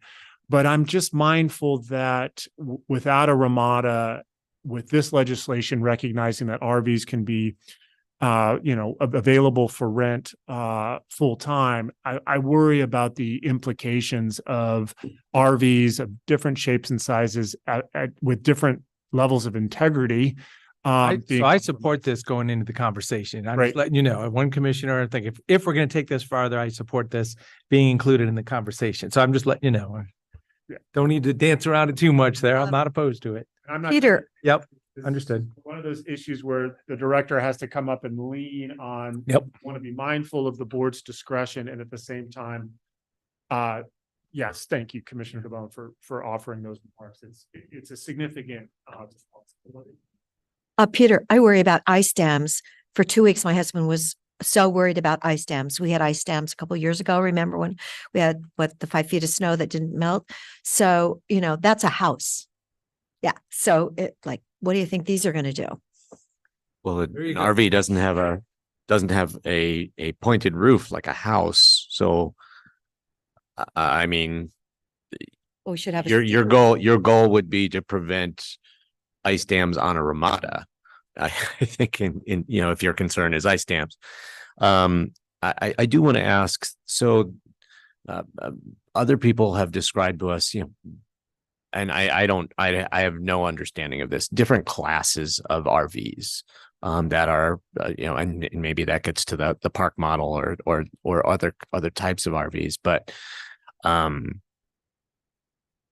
I think it would be helpful to have an exception. If you have an RV that has a structurally very solid roof, it would be helpful to have an exception for this this ramada requirement. What does it say? So I support just keeping it in the discussion instead of not. Yeah, that's all. Yeah. We're just, because this was not in the initial draft, we're just noting it as something that we'd like to put on the table for discussion in the hearing, for input on that. Perhaps people with RVs could provide their input on that type of thing, and then deliberations. So right. Yeah. And I mean, on the other side of this, we have RV parks all over our community. And people are tending to their own RVs and making sure that their roof doesn't collapse on their own without a Ramada. I don't know of any RV parks in this community that have Ramadas, that offer Ramadas to people who are staying there. All great points. The RVs that, I mean, we're not trying to get ahead of the board on this topic. The RVs that parks that exist today in the rural county have been in place for decades. We have an the board approved an RV park or RV campground opportunity just north of the Bend urban growth boundary off of 97. That hasn't been established yet, and RV parks under state law and case law have to be managed for temporary uses. It's for tourists, not for full-time occupancy. Commissioner Chang's point is well taken. One can get a medical hardship approval for a family member or relative on a temporary basis to utilize an RV. We don't require Ramadas there. More than anything, we just want to bring this to your attention. We're one of the few counties that sees this kind of these kind of winter conditions. You know, if you're on the coast, you're in Clackamas County, outside of maybe government camp, in the Willamette Valley, et cetera. You don't have to necessarily manage these kind of circumstances. If you're on the coast, you got to be, I think, aware of very high winds, but that's another topic that's not related to us. So thanks for the opportunity. It was an obligation where we thought it would come up organically. I think during the Planning Commission proceeding, it did not. In light of the fluctuations and the variability in the winter this year, it just brought it, at the forefront of our attention. So I'll just turn it back over to Tanya, but thanks for allowing us to just put it to your attention and potentially on the radar in the event that you would like to go forward with a public hearing. A quick note on goal 5. Right now, the proposal to allow RVs as rental dwellings is potentially a conflicting use, and the board is well aware of what a conflicting use is now. Under goal 5, in my mapped wildlife area combining zones. Currently, the proposal allows them in wildlife area combining zones, similar to ADUs. But so this is just a note to say that our findings currently address it that way and have a corresponding EC. If that changes for whatever reason, the EC will evolve to reflect those, the final direction of those amendments. So does that mean that within the 12,410 properties that are eligible, properties within the current wildlife area combining zones are not part of that 12,140, or they are? Okay. It does, that 12,000 includes properties that are in a wildlife area. Okay. It's allowed. It would be allowed wildlife area.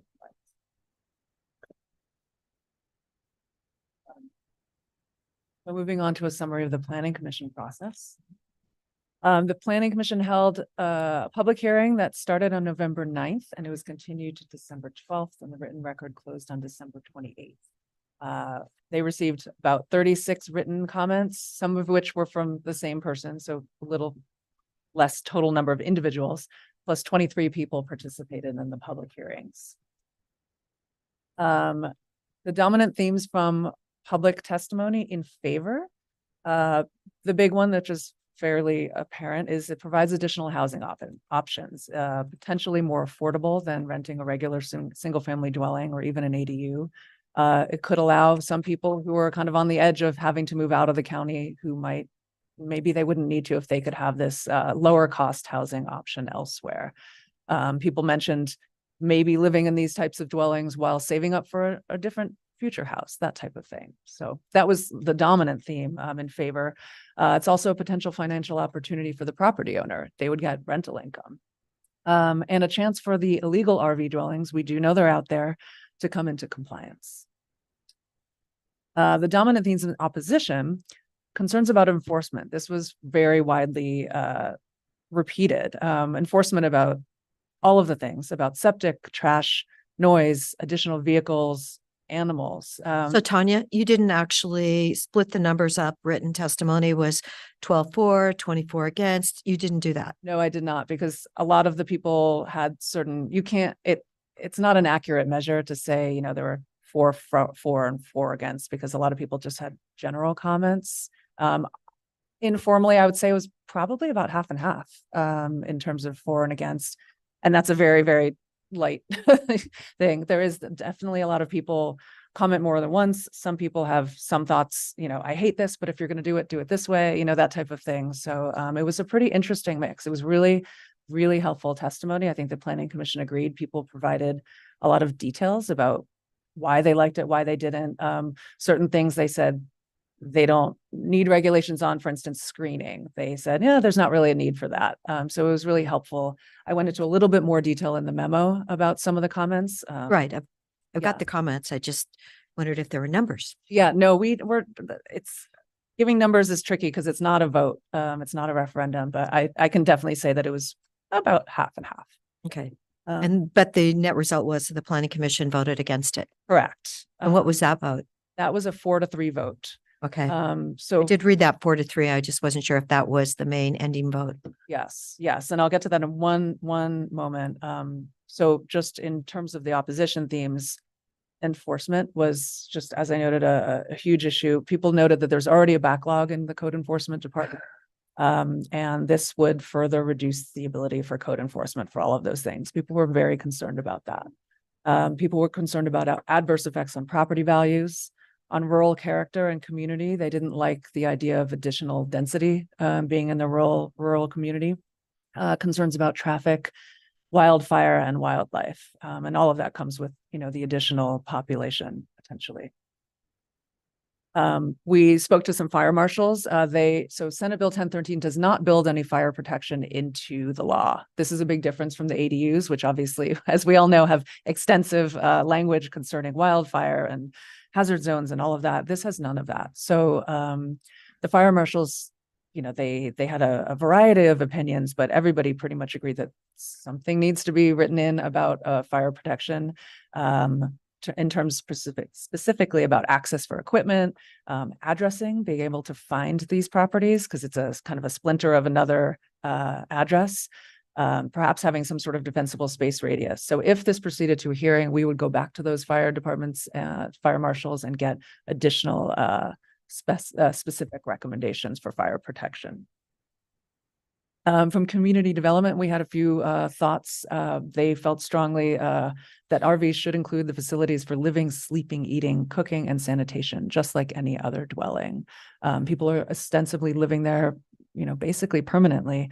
So they should have all of those same amenities. There was some in the Planning Commission process, there was discussion about, you know, maybe a lot size less than 1 acre could be appropriate. On-site wastewater had some doubts about that because of a combination of DEQ rules regarding lot sizes between a half and an acre, combined with some of the soils that are found in those areas. They noted that this would likely result in lots of denials, and they felt much more comfortable with a 1 acre minimum. Again, these things would always be back on the table in another hearing process. 911 just wanted to make sure that the addressing would be consistent for emergency access, and we've worked on that for this iteration of the code. So to get to Chair Adair's point, belatedly, the Planning Commission voted 4-3 to not recommend approval of these amendments. And I'm going to go through some of the reasons. A lot of them really echo a lot of what the public said. They were concerned about the scale of this, the very large number of rural residential lots this could affect. The amendments generate an unprecedented land use impacts that have not been fully vetted at a community-wide level. So those concerns that the public had about traffic, road maintenance, wildlife, fire protection, garbage pickup, et cetera. Code violations and code enforcement. It will be difficult to enforce this based on the backlog. They noted that they felt that RVs are incompatible with adjoining residences. So the compatibility issue. One aspect of RVs is that there could potentially be a little more kind of outdoor living in these because you are in a small space. So you might have a little area outside, and that could lead to some neighbor compatibility issues. Whether that's something that the county has to address or that's a neighbor to neighbor thing is, And we know how well those work out. well, yeah, it depends on the neighbors. So, but that was one of their concerns. And this was a big one. The amendments create unfunded responsibilities on the fire protection districts because the RVs aren't recognized as real property. So we want these fire protection measures, but there's not any corresponding increase in revenue to accommodate this. And we know that the fire protection districts are already fairly strapped. Obviously, there would be fees associated with these RVs, but that would not necessarily translate to additional fire protection or emergency services. And then the threat of wildfire, because these RVs are different than stick-built structures. So those were the thoughts from the Planning Commission about not recommending approval. They also had some notes about supporting the amendments. Again, supporting another kind of housing. This was a really big issue. And they acknowledged that, while a lot of the housing affordability issues are in the cities, the county does have a role to play with respect to this issue. It might not solve the problem, but it does have the potential to provide a pressure release valve, essentially. It could potentially be less expensive than ADUs. We know ADUs is one option that has recently been passed, but this is another option, potentially cheaper. But Tanya, with the ADUs, haven't we been told that people actually have to put in a septic system for a, let's say, 900 square foot ADU? In many of the cases for the ADUs, they would have to have a site evaluation because the septic would have to accommodate that. And for many cases with the RVs, they would also have to have a site evaluation to see if it can handle the additional load from an RV. So in both cases, they'd need to have an eval, but yeah, there's definitely some septic implications for both of those, for sure. And lastly, about rural character, people's concerns. One planning commission noted that, the resource lands, the farm and forest, that's not touched by this. So in that sense, those remain untouched by RVs as rental dwellings. So those are still, protected. And so they viewed this as not quite the threat to rural character that others did. So that's a summary of the Planning Commission recommendations. I'll also note that although they voted no, the Planning Commission also chose to deliberate and issue additional recommendations if the board were to go forward. So they wanted to give their input on many other aspects. I'm not going to go over those with you now unless you'd like me to, but they are in the memo. They weighed in on things like lot sizes and things like that, which I think could potentially be helpful for the board as they move forward. They wanted to really provide context to their thinking. And then with that, I'm just going to turn it over to Peter really briefly for additional just thoughts about the potential next steps and just the Planning Commission recommendation. Yeah, thank you. This was also planned. As the board's aware, and I mentioned this last week during your conversation about short-term rentals, just want to acknowledge again that Community Development Department wants to be responsive to the board's priorities and investments in economic development and providing housing. As you heard last week, CDD has capacity challenges, and all I want to do is just acknowledge that as the board, if the board decides to go through a public hearing, and as the board in the scenario considers adopting an ordinance, CDD will of course do everything we can to begin implementing these code amendments potentially and administering them. We have staffing limitations, and as long as the board is aware of those staffing limitations, we currently have, in 2 weeks, we're going to have 3 permit technicians. We used to have 7. We can barely staff the lobby. That's okay. We have managers who are stepping in, and we are maintaining our operational integrity. This is just to let you know that if you prioritize this, we will implement it. We will do everything we can to provide information to the public so they can make informed decisions, which includes answering questions and holding pre-apps. That will consume resources that, come at the expense of processing applications for land use on-site and building. So I just am, obligated to just share with you these realities, but by all means, as long as the board understands that and recognizes that we're doing the best we can with the resources that we have, then we can collectively go forward just managing those expectations. So not at all trying to persuade or dissuade you on these amendments. It's just reminding you again, as we take advantage of these opportunities that are afforded to us by the legislature, it takes time and resources to ensure that we can engage the public effectively. Because as Commissioner Adair questions noted, with septic, these are expensive. This is not an inexpensive investment. When you talk about a pedestal for tapping into utilities, not potentially a Ramada, doing a site evaluation to ensure the septic system is capable of handling that wastewater load, and just the land use permit that comes with it. So all of that requires us to engage and inform. We do that very well. We will do that at the board's direction, just recognizing the limitations that we have within the department. So thank you for giving me that opportunity, and I'll turn it back over to you. Peter, can I just ask, so the infrastructure requirements, basically these water, sewer, power hookups, are those, as those are being established or installed, are those improvements that require an application and a permit fee? Yes, but let me define what that means. As we have conceptualized it, you would need a lot of counties call it a type 1 application. It's a ministerial application that demonstrates you read the requisite zoning, acreage size, the owner of the property lives on the site. So there's a land use permit that would come into play, similar to rural ADUs. It'd be several $100s. There would be a site, an authorization permit, I suspect, or a site I guess that's the same thing, site authorization permit to verify that the septic system can handle that wastewater load. Unlike rural ADUs, what Todd is informing us is, you're not talking about, they don't have washing machines, the rural ADUs. So in all likelihood, most septic systems that exist today on the property should be able to handle, in all likelihood, they should be able to handle the existing load from the RV, but we have to confirm that. Rural ADU though could have those stacking European washer and dryer. I mean, there would be space for that in an ADU, would there not?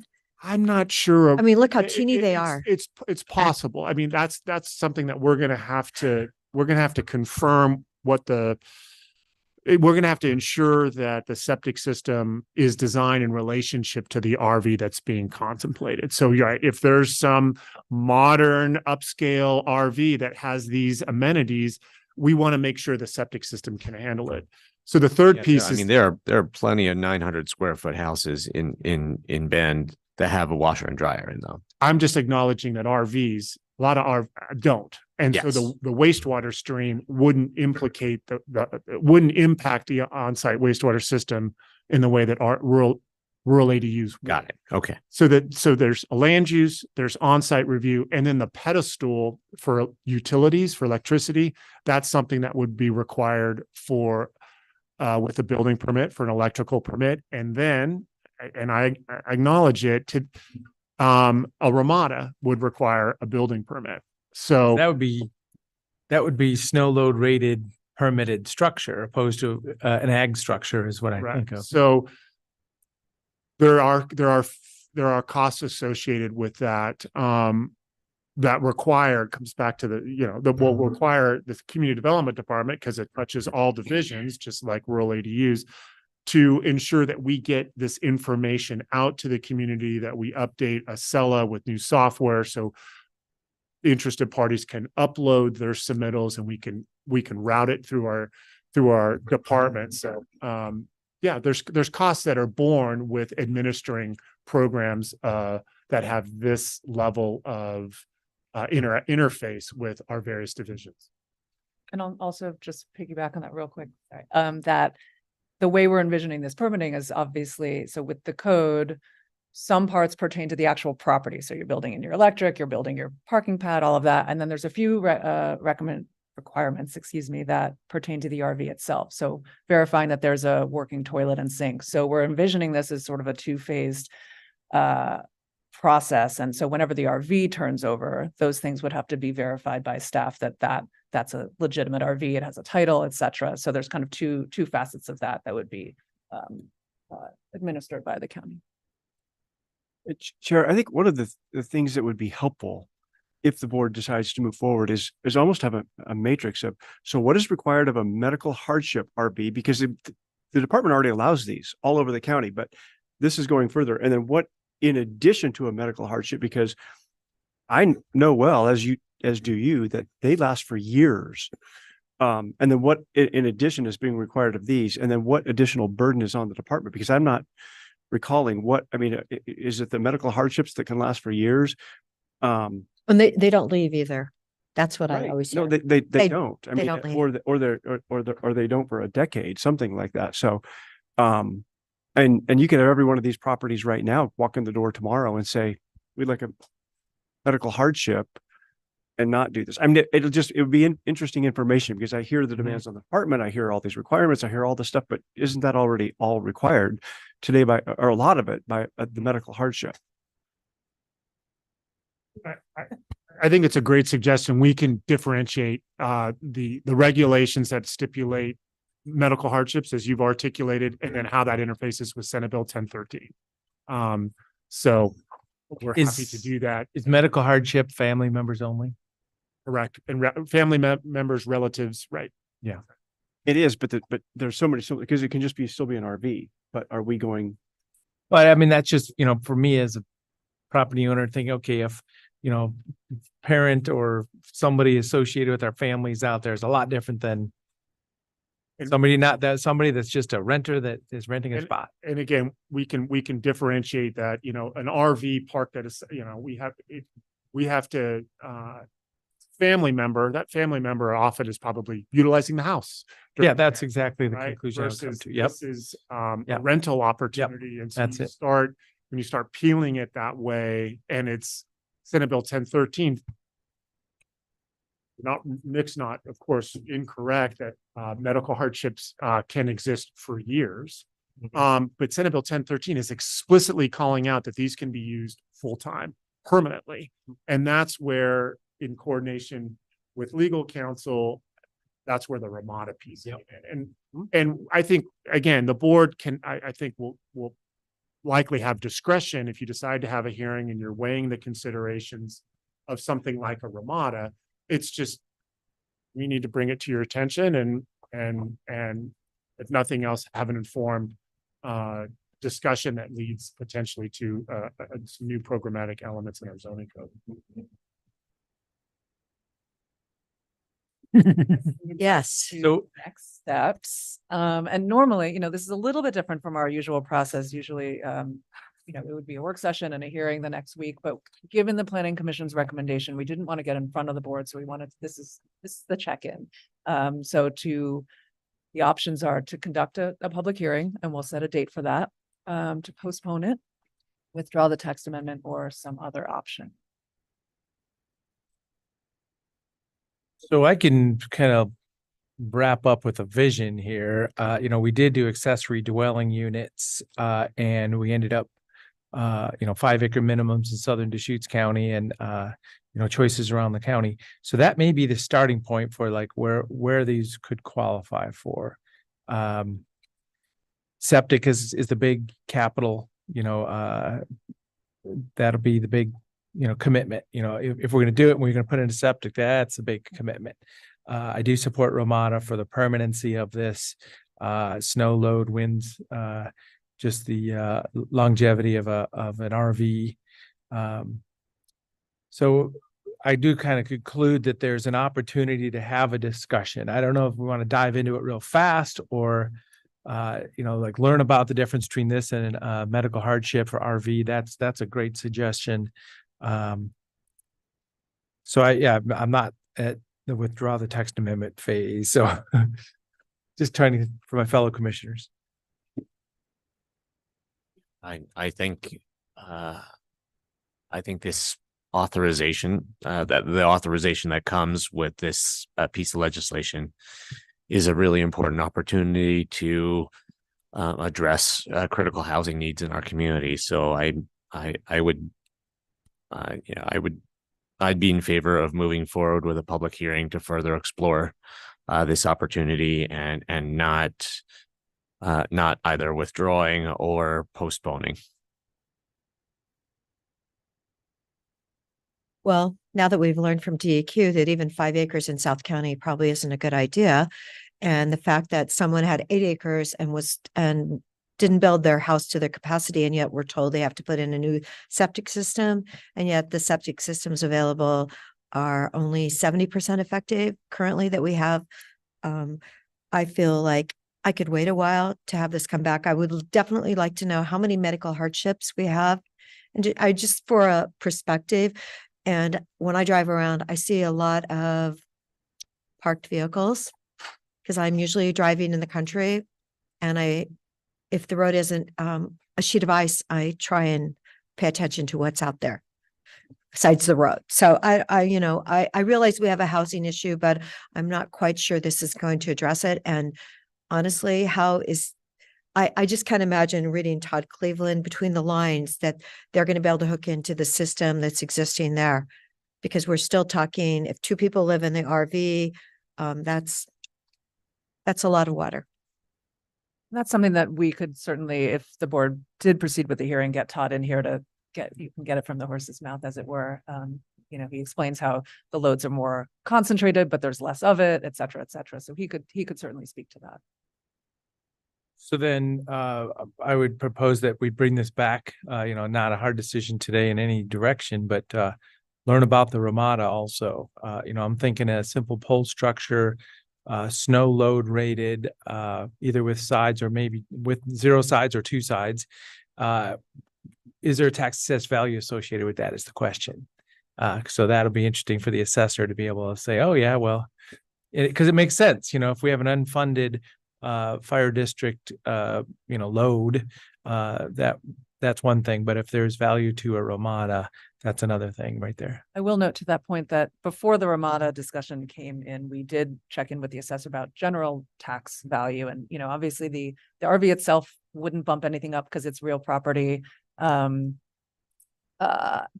any improvements that are made to the property, the pedestal, the pad, et cetera, that could potentially trigger a property tax increase if it reaches, I believe the threshold is about $22,000. It changes from year to year, but if it's over that, then that might bump up the overall property tax. Well, so Ramada is going to do that then. So I don't know how much that would cost, but that was sort of the ceiling. But if so then RV there's itself wouldn't do it, but the other stuff could potentially nudge. I've had a few calls and people asking me about my tax bill is way too high. I just built my house and I didn't expect it to be assessed at this high value. The horizontal inequities of Oregon's tax use system, as the assessor points out. So yeah, as I say, if that triggers a reassessment of a property, that's something we need to understand also, because there's also properties out there that have manufactured home put in the 80s or whatever, and it doesn't shoot up. But if you reassess it, it'll double it. So it would double it if they added $25,000. See? And that is probably what would happen. Oh, if you reassess the whole property in today's market value. Oh gosh, that's really so the people. Stephanie, is that true? I mean, I want to hear from, because that's quite alarming to someone if they've had their property for a while. Stephanie Marshall, Assistant Legal Counsel. Thanks for the question, Chair and Commissioners. I can say that I did in the county in a property tax appeal in Salem last year, but I don't have the details of what triggers that specifically. I do believe that the improvements could cause a reassessment, that takes you out of that percentage cap per year, but I don't want to speak confidently on that. So it's something to learn about. Yeah. Okay, definitely appreciate that information. Thank you. Yes. Yeah, I mean, and it's important also to understand, a reassessment doesn't suddenly make the assessed value market value. I mean, it's so I wouldn't expect a doubling of people's assessed value or anything like that. So is there, Oh, it might happen. yeah, is there a mean, motion? Yeah. Well, no, there's, That'd be interesting We just- that'd be yeah, interesting to so just explore, some learn scenarios. about. Yeah. So just the direction is, not to set a hearing, but to get more information, including the Ramada discussion and the tax, and maybe learn about septic. Is there a less load expected than a permanent structure? Is that logic valid or not? I don't know. And so you- that discussion of medical hardship dwelling. Oh, yeah. Comparison. You mentioned I have got a couple things, and I actually had someone talk to me last week about people that work on farms, let's say horse operations, and they really need some place decent in order to live, in order to work there. They were coming from Sonoma County, and in Sonoma County, when they realized there was such an incredible need, the county actually did something, not like in Oregon where we have to, we've got to think of the whole state's land use laws. So that's another little story out there that I would love to maybe look at for the future. But where can farm labor live legally? Farm help dwelling. There is, but I mean, we had a hearing about, Limitations. we had a land use application hearing about just such a farm worker housing unit on an agricultural property less than a year ago. it was probably the Tumalo lavender farm. Is that it? I know they had some extra buildings there. Again, Stephanie Marshall, Assistant Legal Counsel. I believe that was the one where it was like the A, B, C, D of the manufacturing home. Yes. So yeah. It was Tumalo Farm. Mhm. I wasn't thinking lavender and horses, so got to put it together. But at the high level, I mean, there's provisions that allow development of farm worker housing on an agricultural property in addition to the primary dwelling right now. Yes.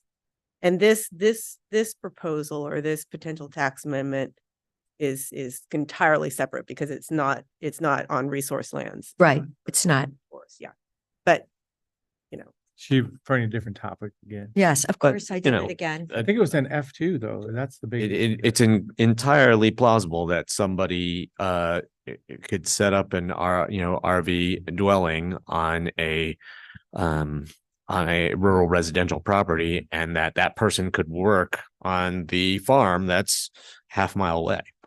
But yeah, I just kind of to add to this, I mean, we should also be, if we're specifically interested in solving the farm worker housing problem, there are some great examples from around the state of where USDA Rural Development has they have a specific program to help develop farm worker housing projects. There's a really great example in the Dalles. And that is something that if we were interested in exploring, the county could help to sponsor. But if it was Probably on working with F2. somebody like Housing Works. It's F2. Yeah. Okay. Do we have enough direction? Do we need a motion? You said options for board direction, recommended motion.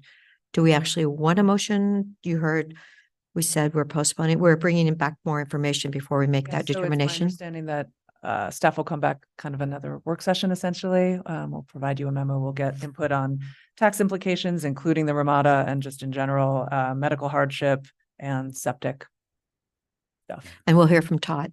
We can either bring Todd in or get him to write something down. Write a memo. Thank Yeah, you. And then figure out if there will be a hearing in the future after that. Is that correct? And I don't know, I know it's very, very difficult to quantify this. And if you did, it would create a whole bunch of code compliance work for CDD. But if there is any way to gross estimate how many RVs are being used as permanent dwellings out there in the shadows right now, that would be helpful. I mean, I hear from people all the time about just that scenario, not medical hardship dwellings, and so the aspect of this, or the opportunity to bring these bring these housing units out of the shadow, I think is not a trivial consideration in whether we move forward with this policy or not. I can certainly inquire. I'm not sure how they probably have some sense in the code enforcement department. I don't know. I think they would probably have some sense. Anecdotally, I spoke to someone reached out to me about these amendments yesterday, and she just bought a property in which the realtor told her that she could rent out her RV permanently already. And I was, Of course they did. she was very distressed about that, but she's following this process. So I would just jump in for clarification. I mean, I do a lot of work, obviously, with code enforcement division. And I don't know what the difference would be as far as properties that have an RV that's being, or multiple RVs, I mean, there's, because if this goes forward, it would not resolve the issue of multiple RVs on a parcel of property. with people in them? Yeah. I mean, technically, you can only have one. Yeah, thing, exactly. right? So Yeah. Presumably, when they go for if you're illegal and you have lots of stuff and Mhm. then you come in for the application to do it legally, they'd have to verify that there's none of it. Yes. None of that other stuff. Yes, exactly. Oh, yes, because I've heard where there's at least more than 2 or 3. Yes. Yeah. And just one last note is that the way this is this came up with the planning commission. You would not be able to have an RV and an ADU. You get one thing, essentially. And it's not allowed to be a short-term rental at all. Correct. Neither of them could. No short term, and it's going to have a septic system if it's an ADU, and yeah.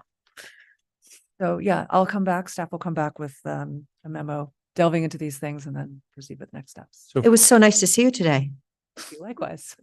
for Southern Deschutes County, let's keep the variable open about 1 acre too, because I can't imagine we'd come to the conclusion that we would allow that in all the 1 acre properties down there. And I know, as I say, we talked between 2 and 5 previously, but as I say, opening the door to 1 acre means a lot of them.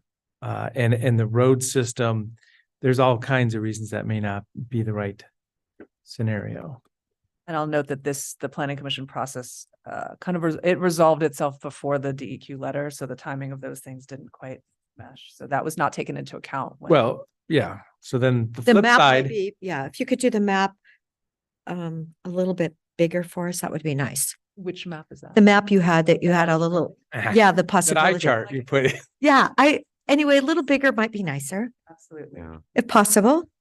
So I mean, the way that Peter outlined this, a septic evaluation was part of the process. So, I mean,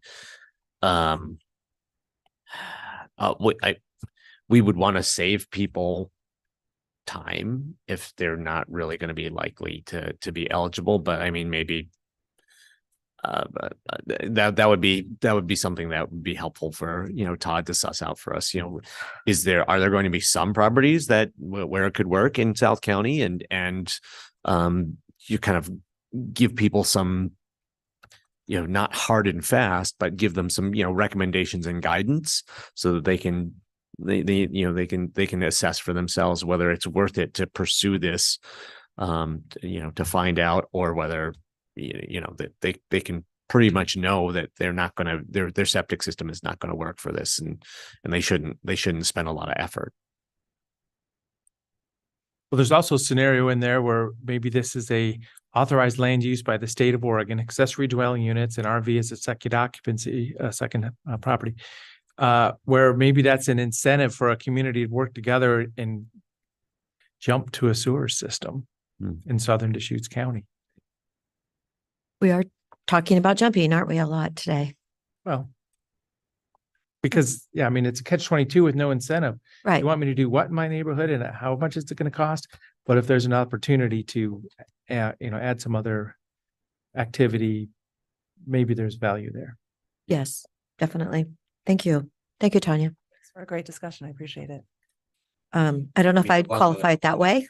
No, it's extremely helpful. I think this gives staff great direction. So I won't be at the HLC on Monday night. I just happen to be out of town. Well, thank you. I mean, along that front, I think we determined during the rural ADU discussions that community, households that are on a sewer system, are on a wastewater system, meet the eligibility requirements for a rural ADU, even if they are in South County in the in the 5 acre area, kind of 5 acre criteria areas. Is that There's nobody has a sewer system. right? But I mean, that sets the state, that sets the stage for the same discussion that we were having, that you were just raising. Okay, we have other items. Commissioner DeBonne, we just heard you will not be here at the meeting dinner with the, Oh, dinner. that said dinner. Oh, it's pizza. Okay, thank you for letting me know. Okay, all right. Such a deal. Sounds, at least it's not prime rib, right? Okay. Other items, anything else, Commissioner DeBonne? I don't know. Let me check my schedule, see if I did something yesterday. Commissioner Chang? Nothing. Okay. All right. Yesterday we were in Sun River and then we came back and we interviewed people. So, Yeah. all right. All right. Sounds good. Jen, you have something? Quick No, thing. that's fine.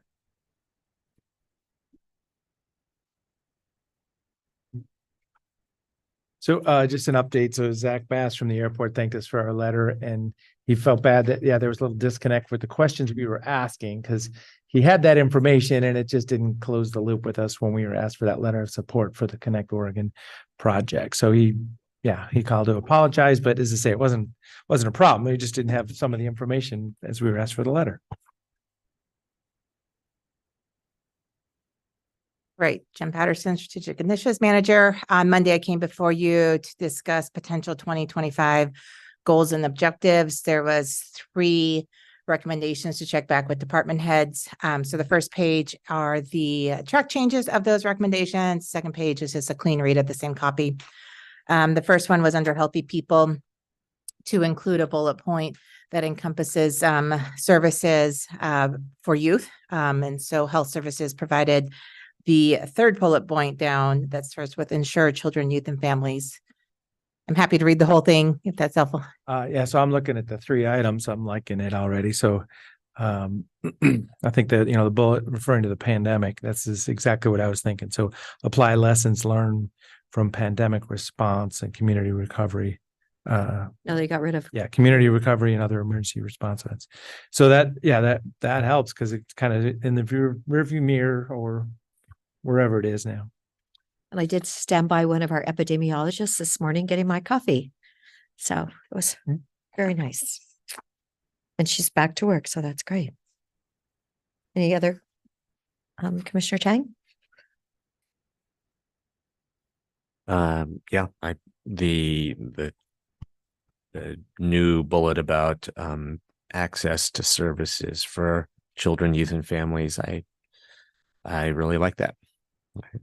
I think that covers a lot of what we discussed the other day. I was just trying to think about whether there was anything we discussed the other day that isn't captured by that. And I can't think of anything. Okay, I think it's unanimous. Thank you very Great. much. Thank you. That's fast and furious. You did good.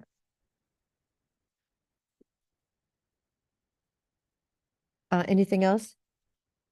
Commissioners, as you know, we're monitoring the legislative session very, very closely, and there's a lot happening very quickly. We almost feel like we should meet more regularly than we are, just given the dynamics of it right now. I received a call this morning from a community partner just asking about the board's support potentially for example, a sobering center. I understand that Metro County is seeking $25 million here at the 11th hour for one in that location and asking if we might support something else. And I just replied, I said, we haven't had that conversation recently. And the costs aren't just for the center, but it's also for the operations, because as we know, the center itself could cost several $1 million, and then it could cost several $1 million to operate it on an ongoing basis. So I sent our lobbyist an email this morning asking if this is a discussion we should have before Friday, if Friday is too late, and I have not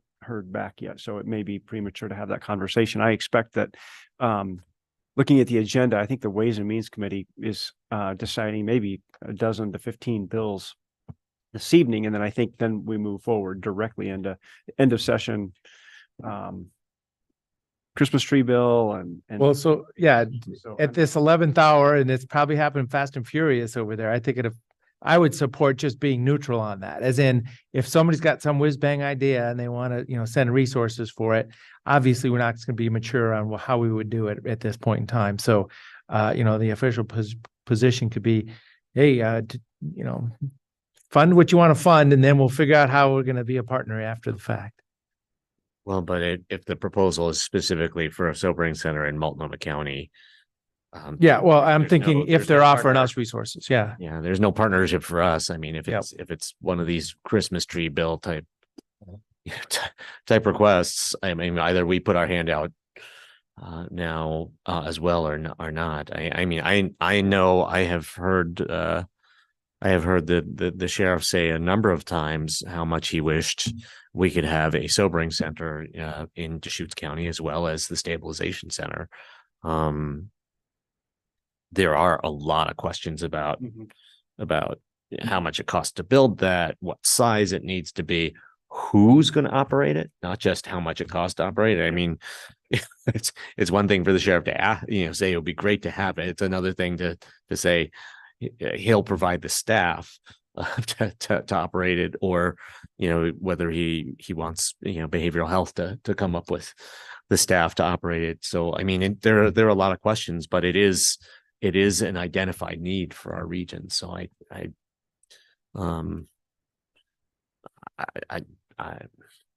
sent Doug the same message because Janice will say all the time, alcohol is much more impactful than fentanyl. But, because we see the overdose deaths so daily, almost daily, at least across the state. And so, Portland always gets the money. So why doesn't Central Oregon get some funding too? And we'll definitely, it takes a while, but we could definitely pull it together. We need it here. I know people that have to send people out of state in order to get help. Apparently there's one good center in McMinnville per Rick Treleffen, but I know people that have alcohol problems and they have had to go to California. So why don't we get something here? And why don't we ask? I mean, I bet I bet Janice and Holly could come up with a top line number, a conservative top line number for you. Back of the envelope, if needed. And it wouldn't be a great, precise, analysis based, in-depth study, that might take months to complete, analysis based number, but I bet it wouldn't be grossly inaccurate either. Well, if Portland's asking for 25, I think we should ask for 15. There you go. There's back to the I'm napkin for you. Like really, folks, 15, that would do it. And I saw all that COVID funding always going to Portland, Multnomah County. That's where it went. And you know what? We deserve the recognition. We are the fastest growing, and apparently people are moving out of Portland. So let's get some help here. I'll maintain close contact with Doug, our lobbyist team, and keep the board informed. And then, of course, wouldn't make any decisions without coordinating with you. And then we have our legislative meeting in Friday morning. less than 48 hours. So. Yes, and I'm not going to be at that one either. As I say, I'll be traveling. Hope you will be traveling. Yes. Well, exactly, unless the weather stops me. You might be driving, right? So yeah, I'm just going to be family wedding event. Oh, it's important. Great. All right. Thank you so much. Meeting is adjourned until next Monday. I think, unless we aren't. Are we meeting Monday? We have to be determined based on the agenda items that we received today. And if there aren't many, and recognizing there are only two of you, then we might roll those to Wednesday. Okay. And there is what is it?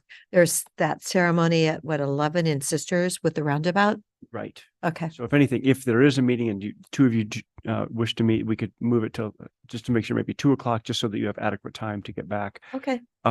And then just in coordination with the board, we won't be meeting on Monday, March 25th, which is the Monday of spring break.